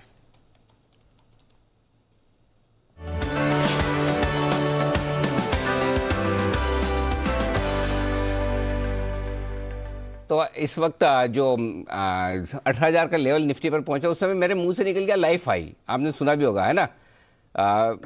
मनसे जी, लाइफ हाई पे कुछ याद आता है? हमने कुछ खास विशेष आयोजन किया था लाइफ हाई पर, कुणाल जी किसको याद है? उसके बाद बहुत बार आपने डांस करना शुरू करा था अनिल जी, और बाद में मैं पैनलिस्ट का नाम भूल रहा हूँ अपने मित्र का, उन्होंने आपसे विनती भी करी थी पीछे जब निफ्टी चला था कि आप डांस करके दिखाएं, तो आपने अनिल जी मतलब कि वो डिप्लोमेटिकली मतलब कि टाला मटोल कर दी थी। तो नया हाई पे अनिल जी वो डांस जो है ना ऋतिक रोशन वाला, वो शुरू करा था अनिल जी। आपको याद तो है। अच्छा, और भी कुछ याद है आपको? खास बात नहीं होगी। आज ऋतिक रोशन का जन्मदिन एक खास बड़े आदमी के साथ है।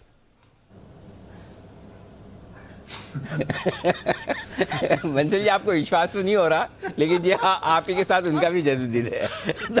तो बंसल जी का ऋतिक रोशन का मुझे भी अभी दोपहर में पता चला, तो मैंने अभी एक ट्वीट भी किया उनकी बर्थडे विशेष के साथ में। तो बंसल जी, आपको एक बार फिर से बधाई। सब बड़े बड़े लोग आज ही के दिन पैदा हुए, देखो क्या बात है, गजब। और अच्छा, नाम राशि भी एक ही है, आर। हिंदी में तो वो एच से होता है, लेकिन इंग्लिश में तो आर से ही है। नहीं, अच्छा, इंग्लिश में HR से होता है, हिंदी में तो ऋतिक ही बोला जाता है। तो आर तुला राशि माना जाएगा बंसल जी आपका? अनिल जी, मेरा तो तुला माना जाएगा, वो ऋतिक जी का नहीं मालूम, वो HR आता है, तो उसको भी अनिल जी तुला ही मान लें आप। चलिए, बढ़िया है। तो बंसल जी की और ऋतिक जी की आज बर्थडे, दोनों की साथ साथ में। और मुझे याद है कि हमने वो एक डांस नंबर किया था जब वो आए थे पिछली बार, और लाइफ टाइम हाई बनने पर हमने ये भी कहा था जब लाइफ टाइम हाई फिर से बनेगा तो उस पर जरूर आपको डांस दिखाया जाएगा। देखते हैं अब वापस कब आता है वो मौका। लेकिन जल्दी से हम उसकी तरफ बढ़ रहे हैं, 18,000 पर तो आ ही चुके हैं। आइए, बिगुल तैयार है अब। माफ कीजिएगा, अरे पिक ऑफ द डे तो रहेगा, पहले आप पिक ऑफ द डे तो बताओ। अनिल जी, हमारा पिक ऑफ द डे बड़ा दमदार है, स्टॉक है L&T। मतलब इतना बेहतरीन टेक्निकल स्ट्रक्चर है, 2 दिन की जो फॉलिंग कैंडल थी उसको तोड़ दिया है। एक बुलिश, जो कुणाल जी बोलते हैं बुलिश थर्स्टिंग कैंडल इसके अंदर बन रहा है। और जिस तरीके का टेक्निकल स्ट्रक्चर है, ये 1960 का एक ऑप्शन बैरियर है, उसको बड़ी तेजी से तोड़ेगा, और उसको तोड़ने के बाद ये और तेजी से भागेगा। तो L&T को मिस नहीं करना है। ओवर टू कुणाल जी।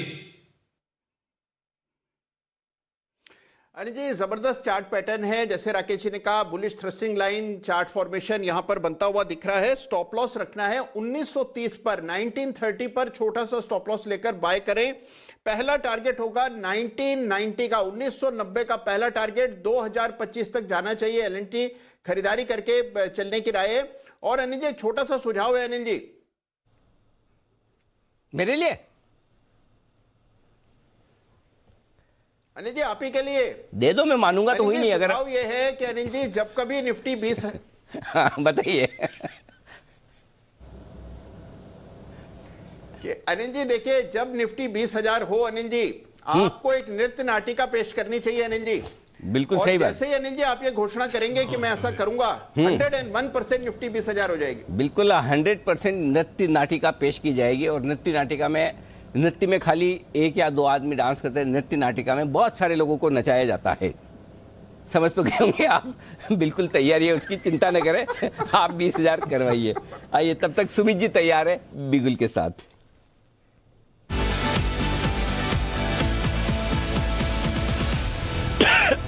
बताएं सुमित जी। जी स्टॉक सेम है, एलएनटी 2000 का लेवल क्रॉस करने को ये तैयार है। अब की बारी ये स्टॉक 2000 का लेवल क्रॉस करना चाहिए, तो इसमें खरीदारी करके काम करें। ऑप्शंस के जरिए भी इसके अंदर ट्रेड लिया जा सकता है। 1940 वाला कॉल 50 रुपए में अभी ट्रेड हो रहा है, 30 रुपए का इसके अंदर नीचे में स्टॉप लॉस लगाएं। ऊपर में 70 रुपए से लेके 80 रुपए तक के टारगेट एलएनटी के 1940 के कॉल के अंदर जल्दी ही देखने को मिल सकते हैं। और स्पॉट लेवल्स में ये स्टॉक 1980 से 2000 का इमीडिएट लेवल दिखाएगा। मेरे को लगता है 2000 का लेवल जल्दी ही क्रॉस करेगा। खरीदारी करें एलएनटी के अंदर, यहां से एक बढ़िया मूव ऊपर की तरफ आने वाले दिनों में देखने को मिलेगा। बिल्कुल, तो एलएनटी पर है भरोसा। राकेश जी, कुणाल जी पिक ऑफ द डे के तौर पर दे रहे हैं 2000 के टारगेट्स के लिए, और सुमित जी ऑप्शंस के जरिए भी आपको यहां पर स्ट्रैटेजी बता रहे हैं। पॉइंट यही है कि यहां से एलएनटी रफ्तार पकड़ने के लिए तैयार है। डेज हाई पर ट्रेड कर रहा है 1950। कुछ दिन पहले आशु सर ने भी कहा था डिलीवरी लेकर भूल जाइए, ये स्टॉक आपको बढ़िया रिटर्न्स दे सकता है, और एग्जैक्टली एलएनटी पर वैसे ही होते दिख रहा है। इंफ्रा कैप गुड्स हमारी बजट के लिए थीम भी है, और यहां पर जबरदस्त एक्शन है इस समय। सिर्फ 10 पॉइंट दूर निफ्टी 18,000 के स्तर पर इंतजार है उसके लिए। स्टॉक स्पेसिफिक एक्शन है भरपूर। आइए रियल एस्टेट स्टॉक्स पर डालते हैं नजर, क्योंकि जबरदस्त अपडेट्स एक बार फिर से दो और दिग्गज रियल एस्टेट कंपनीज की तरफ से आपको आते हुए दिखे। जानते हैं इसके बारे में आशीष चतुर्वेदी के साथ। आशीष बताइए। दीपांशु, पूरे सेक्टर में देखें तो बढ़िया तेजी का रुझान देखने को मिल रहा है। नए लॉन्चेस के बारे में हम लगातार सुन रहे हैं, और जो बिक्री के आंकड़े और प्री सेल्स आंकड़े कंपनियां पेश कर रही हैं, लगभग सभी की तरफ से जो है काफी उत्साहजनक बढ़िया आंकड़े जो है देखने को मिले। एक एक करके कंपनी और सबके अपडेट्स में आपके सामने रखता हूं। मैक्रोटेक डेवलपर्स, यहाँ पर अगर आप देखें तो इनकी जो सेल्स बुकिंग है इसमें सालाना 40% की बढ़त देखने को मिली। कलेक्शन जो है 44% बढ़ते हुए नजर आए। भारत में नहीं, ये तो अपना जो विस्तार है यूके में भी कर रहे हैं। यहाँ पर भी 1900 करोड़ की जो प्रॉपर्टीज है इन्होंने बेची है, और कर्ज भी घटा है। तो यानी रियल एस्टेट सेक्टर के लिए भी एक बड़ी समस्या थी कर्ज की। अब यहां पर भी अगर आप देखें तो कंपनी क्योंकि डीलेवरेजिंग पर फोकस कर रही है, बिक्री बढ़िया हो रही है, तो इस पैसे का इस्तेमाल कर रहे हैं। और कर्ज जो है मैक्रोटेक डेवलपर्स का 20% घटकर 9,925 करोड़ रह गया है। इसके अलावा अगर आप देखें तो ग्रोथ आउटलुक, नए लोगों पर भी जो मैनेजमेंट की कमेंट्री है वो काफ़ी बढ़िया देखने को मिल रही है। शोभा की तरफ से भी जो ऑपरेशनल अपडेट्स आए हैं वो काफ़ी बढ़िया है, लेकिन इन अपडेट्स में बिक्री के अलावा खास बात यह है कि इनकी जो प्राइस रियलाइजेशन है इसमें औसतन साल दर साल जो है करीब करीब 4% की बढ़त देखने को मिली है। तो बिक्री भी हो रही है, कीमतें भी बढ़ रही हैं, और इनके रियलाइजेशंस भी बढ़ रहे हैं। और ओवरऑल रियलिटी की तरफ से जो आंकड़े अगर आप देखें तो वो तो काफ़ी शानदार है। साल दर साल तो है ही बढ़िया, लेकिन सेल्स बुकिंग में भी अगर आप देखें तो 86% की बढ़त देखने को मिली है। करीब 60% जो है वाई बढ़त देखने को मिली, यानी साल दर साल। और सेल्स वैल्यू भी अगर आप देखें तो इसमें भी इजाफा हुआ है, यानी हो सकता है कि यहाँ पर भी जो कीमतें हैं वो बढ़ता हुआ है, यानी बिक्री बढ़ रही है दीपांशु, जो कीमतें वो बढ़ रही हैं, सेक्टर को बड़ा बेनिफिट देखने को मिल रहा है।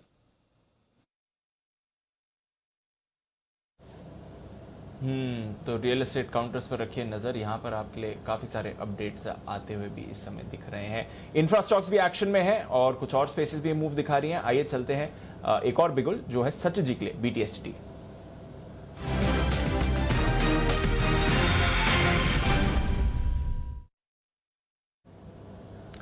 बताएं सचिन जी। दीपांशु, यहाँ पर डिस्क्लोजर होगा, ये स्टॉक हमने हमारे क्लाइंट्स को भी दिया हुआ है, एंड स्ट्रक्चर काफ़ी इंटरेस्टिंग हो रहा है। स्टॉक का नाम है Schneider electricals.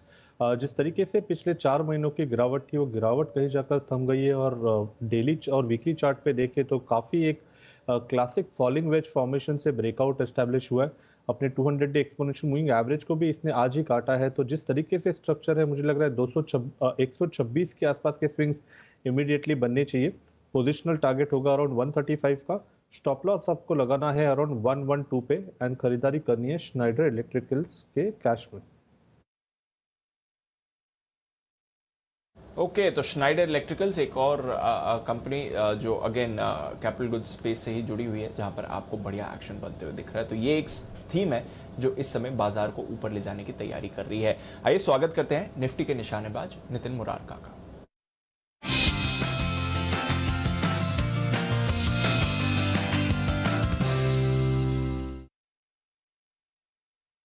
Good afternoon Nitin ji, बताएं सर। सर आज ट्रेड है HDFC लिमिटेड पे, इसकी 2660 की कॉल ऑप्शन लेंगे जिसका प्राइस 54 रुपए है, 54 रुपीज है। 2660 की कॉल ऑप्शन जिसके स्टॉप लॉस होंगे 35 रुपीज के। जो आज का लो है 37, मैं स्टॉप लॉस रख रहा हूँ 35 रुपए का आज के लो के नीचे इस कॉल ऑप्शन का, और ऊपर टारगेट होंगे 95 के। अब ये फिन निफ्टी का हेवी वेट है, फिन निफ्टी है उसमें सबसे ज्यादा वेटेज HDFC लिमिटेड की है और सपोर्ट से HDFC लिमिटेड में बाउंस आया है, तो मुझे ऐसा लग रहा है कि ये 2700 की तरफ जाने को तैयार है, इसलिए हम करीब करीब एट द मनी कॉल ले रहे हैं 2660 की, जो आप 54.55 में लेते हैं। टारगेट 95 का होगा, स्टॉप लॉस 35 का होगा। ओके तो ये है आपके लिए HDFC लिमिटेड 2660 की कॉल खरीद कर चलें इस समय नितिन जी की तरफ से। नितिन जी जरा एक बैंक निफ्टी पर भी अपनी राय दें, जबरदस्त एक्शन 500 पॉइंट्स की तेजी सर। देखिए बैंक निफ्टी में जो डेटा इंडिकेट कर रहा है वो ये इंडिकेट कर रहा है कि बैंक निफ्टी 39,000 की तरफ और निफ्टी 18,100 की तरफ जाने को तैयार है। बैंक निफ्टी में ज्यादा स्ट्रेंथ है कंपेयर टू निफ्टी, और बैंक निफ्टी के जितने भी स्टॉक्स हैं जैसे ICICI बैंक, कोटक बैंक, इन सब के रिजल्ट्स भी हैं और इनके डेटा भी पॉजिटिव बन रहे हैं, ऑप्शंस में भी अनवाइंडिंग हो रही है। तो कुल मिला के डेटा ये इंडिकेट कर रहा है कि बैंक निफ्टी का जो इमीडिएट रेसिस्टेंस 38,500 के आसपास है, बट वो क्रॉस हो जाना चाहिए और मोस्ट लाइकली 39,000 की तरफ हम लोग जाएंगे। और जो निफ्टी है उसमें 18,000 के आसपास कॉल राइटिंग है, बट वो लग रहा है कि वो ब्रेकआउट होना चाहिए और 18,100 की तरफ हम इसी एक्सपायरी में जाने की उम्मीद कर रहे हैं। ओके तो ये है आपके लिए निफ्टी बैंक, बढ़िया मूव यहाँ पर बैंक निफ्टी दोनों के लिए आते हुए, और HDFC पर है नितिन जी की खरीदारी की राय। शुक्रिया सर हमारे साथ जुड़ने के लिए और अपनी कॉल्स शेयर करने के लिए। आइए चलते हैं सुमित जी के पास, सुमित के सुपरहिट के लिए।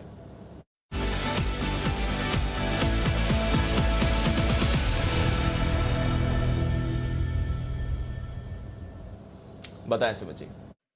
जो बाय का स्टॉक है और बैंकिंग स्टॉक है ICICI बैंक 807 808 का अभी भाव चल रहा है। स्टॉक डेज हाई पे अभी आ चुका है, स्टॉक के अंदर मोमेंटम बन रहा है और वैसे भी ये स्टॉक एक मजबूती के ट्रेंड के अंदर में है। सुबह थोड़ा सा डिप दिखाया था लेकिन अभी वापस से डे हाई पे आ चुका है, तो मेरे को लग रहा है ICICI बैंक यहाँ से एक बढ़िया मूव दिखाने को तैयार है। 830 रुपए, 840 रुपए ये लेवल जल्दी ही ICICI बैंक में यहाँ से ऊपर की ओर देखने को मिलेंगे। खरीदारी करें, इसको होल्ड करें। पोजिशनली ये स्टॉक मेरे को लगता है शायद 860 रुपए का लेवल भी तोड़ देगा। स्टॉक के अंदर नीचे में जो सपोर्ट है 790 रुपए का है, तो 790 के स्टॉप लॉस से ICICI बैंक में यहाँ पे CMP पे खरीदारी करें। 830 840 इमीडिएट शॉर्ट टर्म के टारगेट होंगे, पोजिशनल टारगेट इसके और भी ऊपर के होंगे। खरीदारी करें ICICI बैंक। ओके तो ICICI बैंक के वो स्टॉक जहां पर खरीदारी करने की राय 830 840 के टारगेट के लिए खड़े, स्टॉप लॉस 890 का, ये राय आपके लिए आती है।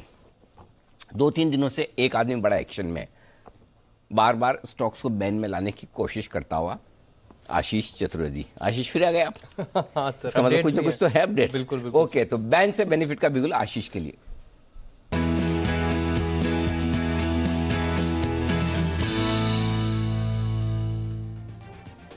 तो कर लीजिए दर्शन 18,000 के। 18,001 नोट आउट, ये है निफ्टी का लेवल। आज सुबह हम बात कर रहे थे, आज ही 18,000 दिखना चाहिए, दिख चुका है आपको, और 38,300 भी आपकी स्क्रीन पर दिख चुका है। अगला लेवल बैंक निफ्टी का 38,450 का।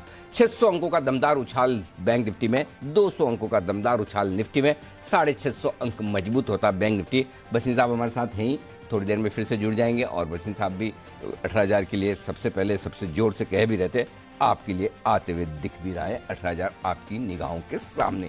आइए तब तक आशीष है तैयार बैन से बेनिफिट।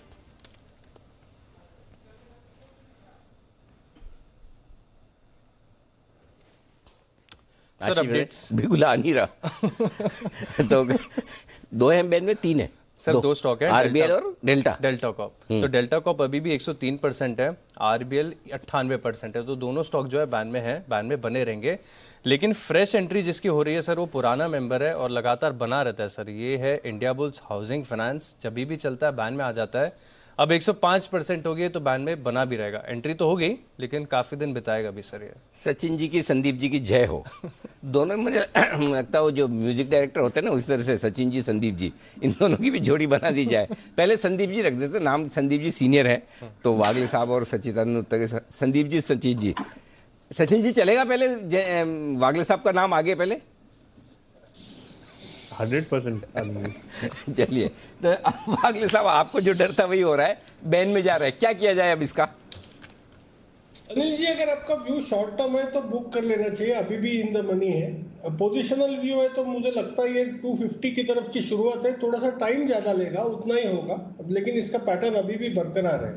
परफेक्ट, तो ये है आपके लिए पैटर्न मजबूत है शॉर्ट टर्म के लिए, अगर आपके पास है तो प्रॉफिट बुक कर लें, अदरवाइज आप रख सकते हैं, कोई दिक्कत वाली बात नहीं।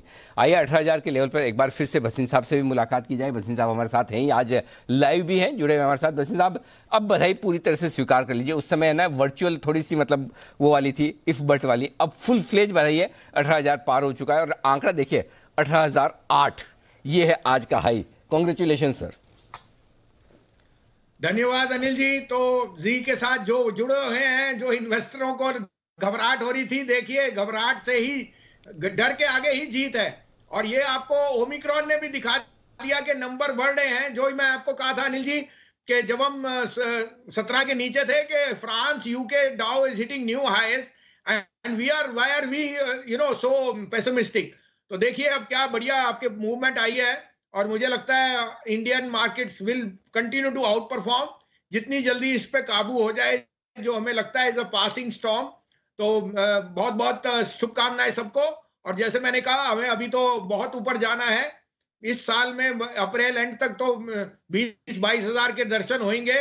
तो बने रहिए, अच्छे पोर्टफोलियो बनाइए और जब ऐसी घबराहट आए तो अपनी ट्रेडिंग पोजीशन जरूर कम करिए, लेकिन निवेश के लिए अच्छे शेयरों में जरूर बनिए। तो अब आपसे 3 बारी दिन में मुलाकात होगी अनिल जी, और हम चाहेंगे कि सब उसका फायदा उठाएं और भगवान ने किया तो सबके यहाँ धन और लक्ष्मी की बरसात हो। धन्यवाद। बिल्कुल सर, बहुत बहुत धन्यवाद पूरा जोश देने के लिए और भरोसा देने के लिए लोगों को कि 18,000 फिर से दिखेगा, और वो आपके सामने आता दिख भी रहा है। और भसीन साहब ने बिल्कुल एकदम टेबल ठोक के कहा था कि 18,000 आपको नजर आएगा, वो आपके सामने आता हुआ दिख रहा है। बहुत बहुत शुक्रिया सर, ये बेहतरीन बाजार का डायरेक्शन देने के लिए। आइए, जय ठक्कर है तैयार कैश के ऑप्शन के साथ, और उसके बाद हिमांशु गुप्ता साहब हमारे साथ जुड़ रहे हैं, देंगे आपको एक special pick.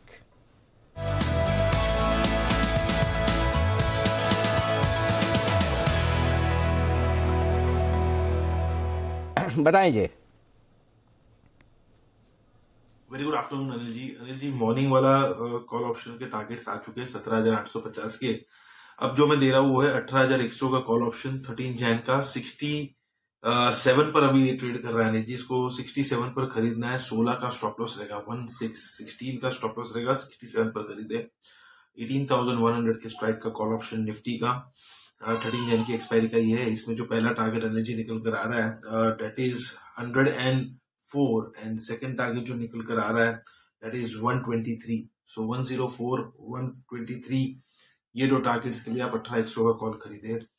As anticipation Anil ji, markets में एक अप मूव चल रहा है और अब जो बेस 17,850 का 850 का था वो अब शिफ्ट होते हुए नजर आ रहा है 850-900 तक। 17,900-850 की रेंज का नीचे में सपोर्ट है, ऊपर में 18,134 जो हमारे पोजिशनल टारगेट्स है वो इंटैक्ट है। 18,134 एंड देयर आफ्टर 18,175, ये दो लेवल्स हमें देखने मिल सकते हैं निफ्टी में गोइंग फॉरवर्ड, इसलिए 18,100 का स्ट्राइक चुना है। ऑफ द मनी 18,100 का कॉल ऑप्शन खरीदारी करने की राय जय की तरफ से। जय, वापस से वर्क फ्रॉम होम शुरू हो गया?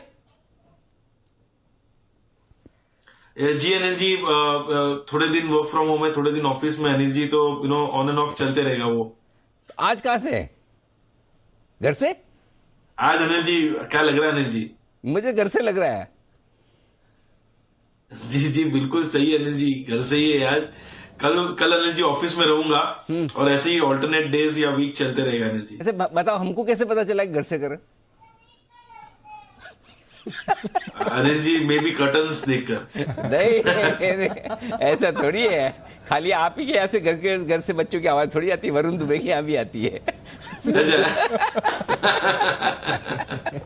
तो इतनी बढ़िया, इतनी मीठी मीठी आवाज पीछे से आ रही थी, इतनी मीठी मीठी आवाज पीछे से आ रही थी, ऐसे कैसे? उसका काफी मन अनिल जी, उसका काफी मन भी करता है वो तो चैनल में इधर साथ में आ जाए, वो तो मैं दरवाजा लॉक करके रखता हूँ। अरे नहीं, एक बार बोले जीवा है ना उसका नाम, बिटिया का। जी बिल्कुल बिल्कुल। अरे बिल्कुल लेके आइए, एक बार किसी दिन दिखाई दीजिए, हमारे चेहरे पे मुस्कुराहट ही आएगी, मजा ही आएगा। और वैसे भी कहते हैं देखिए वो जब आप वर्क फ्रॉम होम के भी एथिक्स है और वर्क फ्रॉम ऑफिस के अलग एथिक्स है। जब हमारे फैमिली मेंबर कभी ऑफिस में आते हैं तो हम उनको पहले बोलते हैं हमारे ऑफिस में आ रहे हो, ऐसे रहना वैसे रहना, क्योंकि वो मेरा ऑफिस है। वैसे जब आप घर से काम कर रहे हो तो घर है, घर में आप ऑफिस का काम करें तो फिर घर की चलेगी, ऑफिस की कम चलेगी। ऑफिस में आते हो तो ऑफिस की ज़्यादा चलती, घर की कम चलती है, कोई दिक्कत नहीं, पार्ट ऑफ लाइफ है। बिल्कुल भी रोके टोके नहीं, आने दे, कोई फर्क नहीं पड़ता है ना। तो बिल्कुल सुन के अच्छा लगा, तो मैंने कहा चलो कॉम्प्लीमेंट लो। चलिए, तो जय की तरफ से ये है 18,000 का कॉल, 18,100 का कॉल ऑप्शन खरीदारी करने की राय 67 में, 16 रुपए का स्टॉप लॉस, 104 और 123 का टारगेट। आइए, रियल एस्टेट कंपनियां हैं भरपूर एक्शन में और टीसी टिवाई के जो अपडेट्स आते दिख रहे हैं वो बड़े ही जोश बढ़ाने वाले हैं। कहां से अपडेट्स आ रहे हैं, कितनी मजबूती आ रही है वो आप देख ही चुके हैं, लेकिन उससे पहले हिमांशु गुप्ता साहब हमारे साथ कार्यक्रम में हो चुके हैं शामिल, और हिमांशु जी के लिए एक स्पेशल पिक का बिगुल लाइफ लाइन यूज करें, फोन अ फ्रेंड।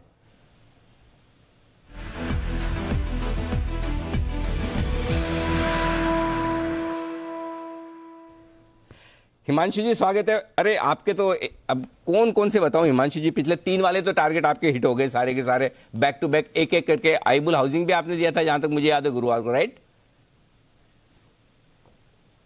हिमांशु जी? फोन पे भी म्यूट रहते हो? हेलो, हाँ फोन पे तो म्यूट मत करो। नहीं अनिल जी, म्यूट नहीं। अच्छा बताए सर।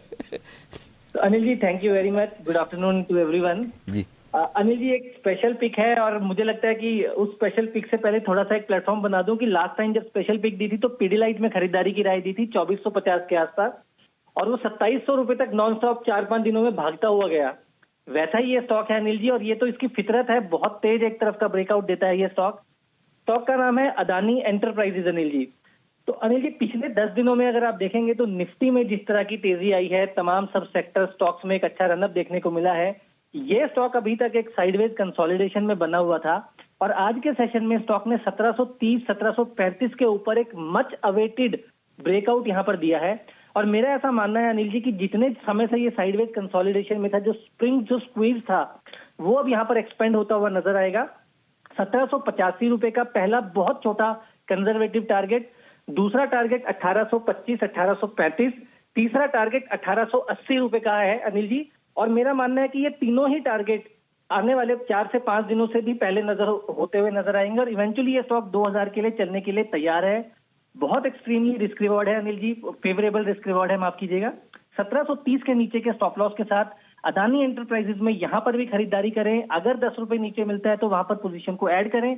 और यहां पर अनिल जी ये मेरी तरफ से एक स्पेशल पिक है जिसको मिस नहीं करना है। बिल्कुल मिस नहीं किया जाएगा। अदानी एंटरप्राइजेज स्पेशल पिक हिमांशु जी की तरफ से 1730 का स्टॉप लॉस, 1785 पहला टारगेट, 1825 और 1880 दो टारगेट के लिए करनी है आपको खरीदारी। तो रियल एस्टेट की हम बात कर रहे थे, आपने बेसिक बातें तो देख ली कि किस तरह से बड़े बड़े अपडेट्स आ रहे हैं। ये अपडेट्स तो आए कौन सी, तीसरी तिमाही के जो हो चुकी है खत्म, आगे भी आएंगे। कैसे आएंगे, किसके आएंगे और क्यों आएंगे, बता रहे हैं आशीष। सर आशीष आएंगे और भी बड़े अपडेट्स बढ़िया आएंगे क्योंकि लॉन्चेस हो रहे हैं।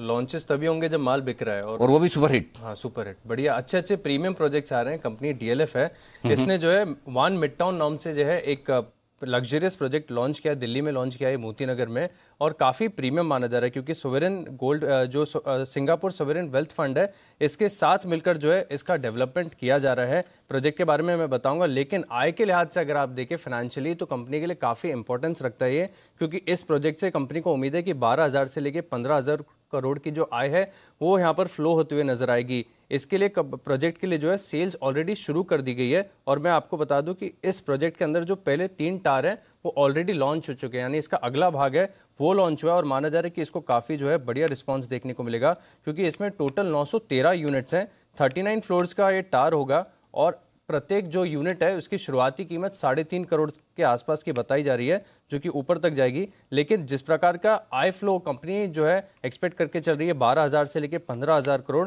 ये कंपनी के लिए काफ़ी बढ़िया होगा और देखना होगा कि आगे किस प्रकार का जो बिक्री है वो ट्रैक्शन यहाँ पर देखने को मिले। लेकिन सर जो प्रोजेक्ट्स हैं लगातार नए लॉन्चेस हो रहे हैं और प्रीमियम कैटेगरी में हो रहे हैं। तो प्रीमियम कैटेगरी में बड़े बड़े लॉन्च हो रहे हैं बिल्कुल, और ये लॉन्च जबरदस्त होंगे। आज हमारे दिल्ली वाले चोपड़ा साहब भी, चोपड़ा साहब सुबह हमने जिक्र किया था, थोड़ा बहुत हमें बंसल जी ने बताया मोती नगर के लॉन्च की क्या अहमियत है। जरा बताएं डीएलएफ के इन फ्यूचर प्लान्स के बारे में और स्टॉक पर क्या है आपकी राय सर? अनिल जी, मेरे राय तो वही है जो बहुत टाइम से है। डीएलएफ मुझे बहुत अच्छा लगता है और हमारी इसी शो पे बातचीत भी हुई थी। जो इन्होंने कैमेलियाज लॉन्च किए थे, जो बाई इनविटेशन बातचीत हुआ था, तो पूरे लॉकडाउन में इन्होंने बहुत अच्छा माल बेचा है। और एक और चीज़ डीएलएफ की खासियत है सर कि जैसे ही ये प्रोजेक्ट लॉन्च करते हैं, ये इनको बहुत स्ट्रगल नहीं करना पड़ता, लगभग हाथों हाथ प्रोजेक्ट इनका बिक जाता है, तो इनके पास कैश फ्लोज बहुत स्ट्रांग आ जाते हैं। दूसरी बात, जो डेट रिडक्शन किया है कंपनी ने, वो भी लाजवाब है। अभी भी इनका जो रेंटल आर्म है साइबर सिटी का, जिसमें से कुछ इन्होंने डाइवेस्ट किया है, मगर उसके बावजूद भी मुझे लगता है बहुत अच्छा कर रहे हैं। अगर ये रिटेल स्पेसेस की बात करें, डीएलएफ के जो मॉल्स हैं, मैं ये बात दावे के साथ कह सकता हूँ, एटलीस्ट एनसीआर में जिस तरीके का क्राउड पुलर डीएलएफ है, अगर आप नोएडा के मॉल्स देखें या कहीं के भी देखें, तो बेहतरीन क्राउड पुलर्स हैं जो डीएलएफ के मॉल्स हैं। जिस तरीके के ब्रांड्स, इंटरनेशनल ब्रांड्स ये लोग लेके आते हैं, जो इनका कंस्ट्रक्शन क्वालिटी है या जो भी एम्बियंस क्रिएट करते हैं, इट इज सिंपली इम्पेकेबल। तो मुझे लगता है कि डीएलएफ लंबी अवधि का घोड़ा है। कोई लंबी अवधि के लिए लेता है तो मैं इसका टारगेट देना चाहता हूँ 600 650 तक भी जा सकता है। अभी 400 के लगभग चल रहा है, तो इसको लंबी अवधि के लिए लीजिए और किसी भी गिरावट में घबराइए नहीं। रियल एस्टेट का साइकिल इतनी जल्दी खत्म नहीं होता। अगर ये 2020 में शुरू हुआ, मुझे लगता है कि 2025-26 तक रियल एस्टेट का साइकिल रहना चाहिए और रियल एस्टेट शेयर्स बहुत अच्छा करेंगे। हमने सबने देखा कि शोभा में क्या हुआ और बहुत दूसरे जो कंपनीज हैं रियल एस्टेट के, वहां पर भी क्या हो रहा है। तो डीएलएफ भी डेफिनेटली पार्टिसिपेट करेगा और बहुत लंबी रेस का घोड़ा है। 600 के टारगेट के लिए खरीदे। टारगेट चोपड़ा साहब की तरफ से आपको आते हुए दिख रहे हैं। यहां से 50% की रैली। अनिल जी ने भी शॉर्ट टर्म ट्रेडिंग के लिए यहां पर आपको खरीदारी की राय दी थी पिछले हफ्ते ही, और डीएलएफ जबरदस्त एक्शन में रहा है। 416 420 तक के और एडिशनल टारगेट से आज 412 का इसने हाई भी बनाया है और बढ़िया मोमेंटम में है। सर, ये सारे स्टॉक्स तो बढ़िया मोमेंटम में है ही।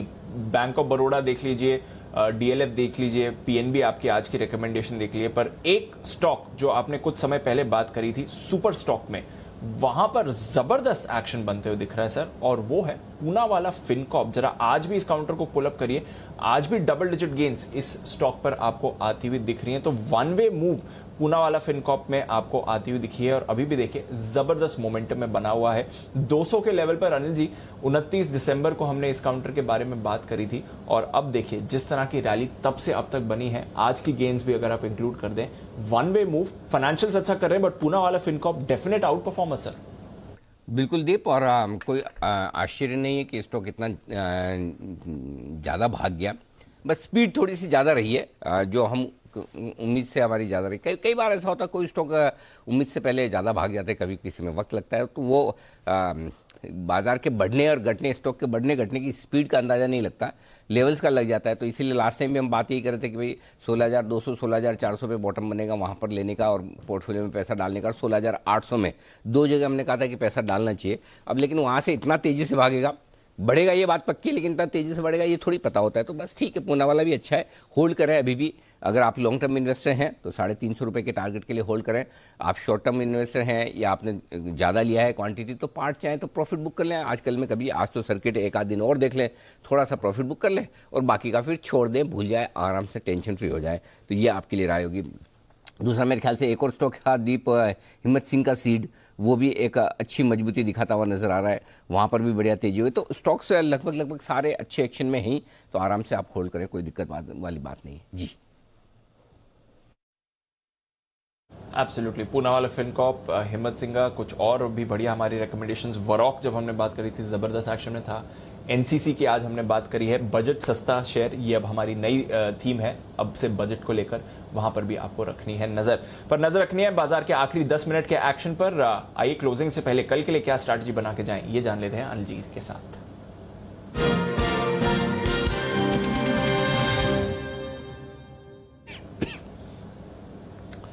सर, 18,000 के ऊपर आराम से निफ्टी है इस समय, लेवल टच करने के बाद होल्ड कर रहा है। बैंक निफ्टी 600 पॉइंट्स ऊपर। ग्लोबल मार्केट्स का पूरा सहारा, डाउ फ्यूचर्स वापस पॉजिटिव टेरिटरी में आ गए हैं। नैस्डैक फ्यूचर्स में भी आपको हल्की बढ़त इस समय आती हुई दिख रही है। यूरोप में भी यूके के बाजार रिकवर हो गए हैं। फ्रांस और जर्मनी भी ऑलमोस्ट रिकवरी पूरी दिखा चुके हैं इस समय। तो अच्छा एक्शन है ग्लोबल मार्केट्स में। हमारे बाजार जबरदस्त ब्रेकआउट दे रहे हैं, क्या करके जाना है सर?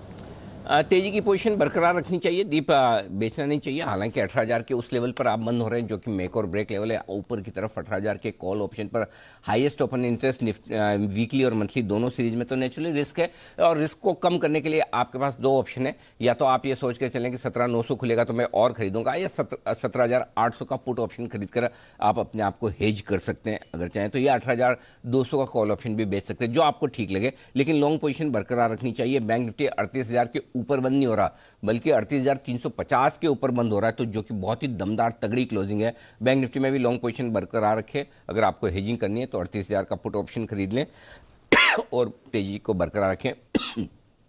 कल 38,500 की तरफ 38,450, 38,550 कल के लिए दो छोटे टारगेट होंगे, और उसके बाद के आगे के टारगेट्स चूंकि मैंने निकाले नहीं आज, क्योंकि मुझे ऐसा लग रहा था उसके ऊपर जाएंगे नहीं, तो 450, 550 तक के ही निकाले थे, अब कल निकालूंगा।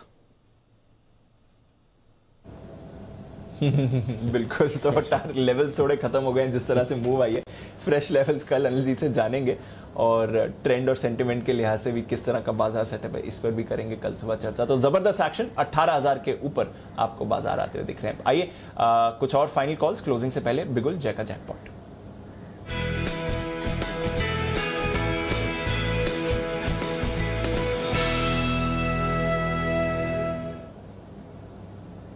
बताएं जय। दीपांशु, यूपीएल में हमने कॉल दिया था, सारे टारगेट्स वहां पे हासिल हुए, और फिर से वहीं पे एक कॉल दे रहा हूं। 830 के स्ट्राइक का कॉल ऑप्शन खरीदना है यूपीएल का, जो करीब अभी 18 रुपीज के आसपास ट्रेड कर रहा है। इसको खरीदना है 830 के स्ट्राइक का कॉल ऑप्शन। एंड इसमें जो स्टॉप लॉस आपको प्लेस करना होगा दीपांशु, वो रहेगा 11 रुपए का। सो लगभग 7 पॉइंट्स का रिस्क है। 18 पे खरीदे, 11 का स्टॉप लॉस रहेगा।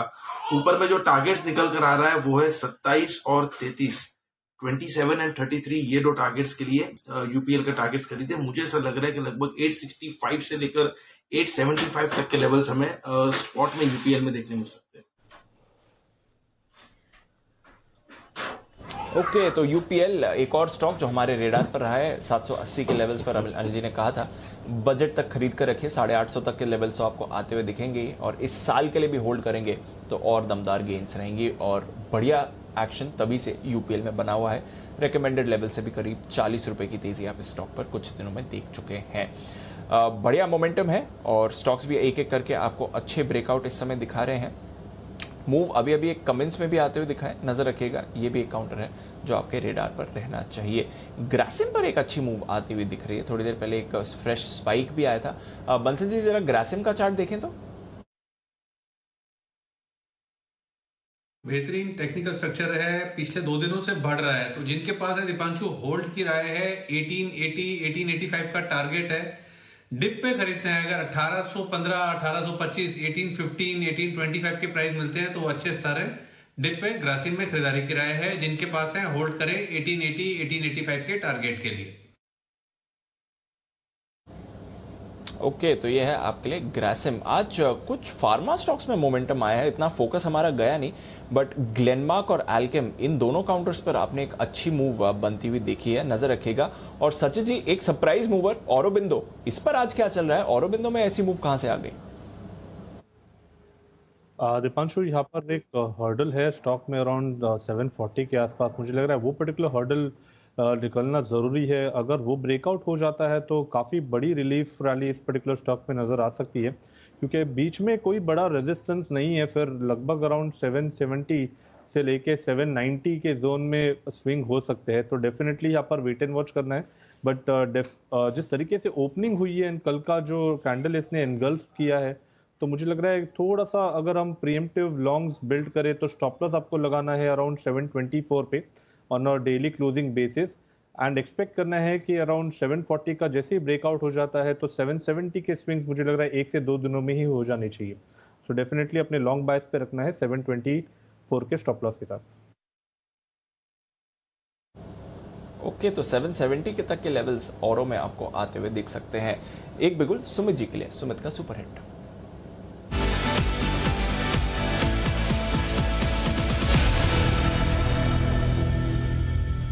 बताएं सुमित जी। दीपांशु, बाय का स्टॉक है। बहुत दिनों के बाद ब्रिटानिया में एक मोमेंटम बना है। ब्रिटानिया में 3770 के आसपास का अभी भाव चल रहा है, इसमें खरीदारी करें। थोड़ा सा पोजिशन नजरिया ले, स्टॉक ने नवंबर के हाई ब्रेक किए हैं, मेरे को लग रहा है ये स्टॉक यहाँ से एक बढ़िया मूव ऊपर की तरफ दिखाने को तैयार है। ब्रिटानिया में यहाँ से ऊपर में जो लेवल देखने को मिल सकते हैं 3850 से 3900, ये इमीडिएट शॉर्ट टर्म ट्रेडिंग के टारगेट होंगे। मेरे को लगता है कि ब्रिटानिया 4000 का लेवल भी ऊपर में क्रॉस करेगा।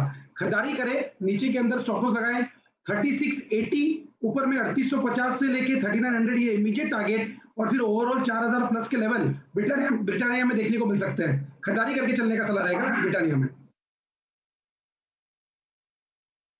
ओके, तो ब्रिटानिया में खरीदारी करके चलनी है। ये भी एक काउंटर है जहां पर आपको मूव आती हुई दिख रही है। तो कंजम्पशन और फार्मा ये कम बैक कर रहे हैं। आईटी में ऑफकोर्स थोड़ी जान आई टीसीएस की बायबैक की तरफ से, सुबह अच्छा एक्शन में था, अब वो उतना एक्शन नहीं दिखा रहे हैं आईटी, बट हाँ बैंक्स और फाइनेंशियल्स आज के क्लियर आउट परफॉर्मर्स यही हैं, और इसलिए आप देख रहे हैं 200 पॉइंट्स की मूव निफ्टी पर है, पर 600-650 पॉइंट्स की मूव बैंक निफ्टी पर आती हुई दिख रही है। डेज हाई पर बाजार बंद होने के लिए है तैयार।